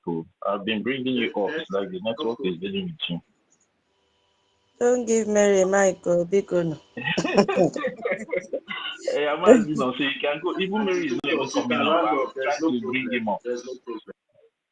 Yeah, imagine also, no worry, just go ahead. Let's just utilize these few minutes that is remaining, so everyone of us can just take like one minute or 2 minutes. But if you're not ready to talk, I will yield the mic to EFIK-IBIBIO so you can go. So I will not just exhaust the whole 30 minutes that tutors gave to us. Let me just give my solution. Am I coming? You are very far from your phone. No? Come close to your phone. All right, I know why, but I think. All right, so we have all heard and seen the importance of this protest. So there is no how that you can use a hand to cover pregnancy. So I really want to say once again, Showore and every other individuals that really participated on this protest, because I saw the oneness, I saw how they really came up to protest against this injustice that has been going on for decades. Not until they also went to touch the lion's tail, which is by kidnapping our leader Nnamdi Kanu, and which is the eye and the hope of millions of people, not only to Biafrans and also to every meaningful and well-thinking Nigerians. So that was as a result of what we saw that brought about this protest, and which was their right and was the right thing for them to do, because I think they have now realized that injustice to one is injustice for all. Despite after the long time awaiting, though I wouldn't blame them, because Nigeria has already once again proven to the world how they always enjoy committing atrocity, intimidating the citizens against their wish and against their rights. So without wasting much of our time, because of we have less time, and our host really needs to have some now based on time differences, I would like to say, Biafrans, we all have seen the reasons and more reason for us to channel our energy, our unity, all our efforts, our resistance, our consistency to only one government, to only one solution, and that is Biafra. And there is only one government which is piloting this affair, making all these things that we are seeing happening as a result of the foundations which our leader Nnamdi Kanu has laid down for us, followed by our Prime Minister Mazi Samuel Banjoko. Now we have our acting Prime Minister Mazi Ogechukwunkere, His Excellency, making it possible with Mazi Elias, our lobbyist, followed by the U.S. attorneys that has done excellently well, marvelously well, that has made it possible for us to get to where we are. Please, Biafrans, wherever you are, 1 + 1 is 2. Well, unity is power, unity is strength. We have seen and we have known that there is no any other solution than for us to channel our efforts to the lobbyists from the international community based on our recognition as a nation. And our efforts should also go more to the Biafran Liberation Army, which is the defense and the de facto in the homeland. Thank you very much. I will leave the mic here. Good night, Biafrans. Thank you. Thank you so much, 1 million. Thank you, Biafrans. Yes. Thank you for tuning in to listen to us. Most importantly, I want to thank my 2 co-hosts. They have been so wonderful. In fact, I would love to have you guys next time. Toti and Nsi, wow. Well coordinated. I really love you guys. Thank you so much. You were there for me today when internet was dealing with me. I didn't even find any of you wanting. You were there. I love you so much. I love your service this today. In fact, next time you guys will be my co-host. And all the wonderful speakers, Mama Betty, 1 million, Solomon, all of you that spoke today. Wow, you really graced this space today. And I believe that Biafrans have heard what they were supposed to hear, and they will still have more time to reflect to really know the changes that this protest brought. But I want to tell us that, you know, it does not just bring shame to Nigeria. It actively benefits our own diplomacy. And then we've taken advantage of that because we now have increase in the number of evidence to present in Washington, D.C. to seek for our recognition. Yes, so we still have more evidence to show to Finland that our Prime Minister, this is exactly what he was fighting against, the Nigerian terrorists killing Biafrans, and he's not guilty. So thank you so much. I've learned a lot today from all of you that spoke, and I pray that God should continue to strengthen each and every one of you. Yeah, Solomon, I'm so sorry I can't give you the mic again. I need to. It's almost 11 p.m. I just have 3 hours to sleep. So thank you so much, Biafrans. Tomorrow is another day. I really appreciate all of you from the bottom of my heart. I don't feel like ending, but just because I need to close my eyes. Thank you so much. I love you, Toti, Nsi, Uyaya Parawa. I'm so proud of the two of you. You made my day. God bless you. And I'll say good night from here. Mary, tomorrow is another day. So tomorrow is another day. I love you. Maybe will carry you go court I though. beg. I beg. I know that she will talk the next 2 hours. She will not stop, and she'll be saying mbok mbok mbok mbok mbok yedeka mbok mbok. Okay. Good night from here. Thank you so much. Good night.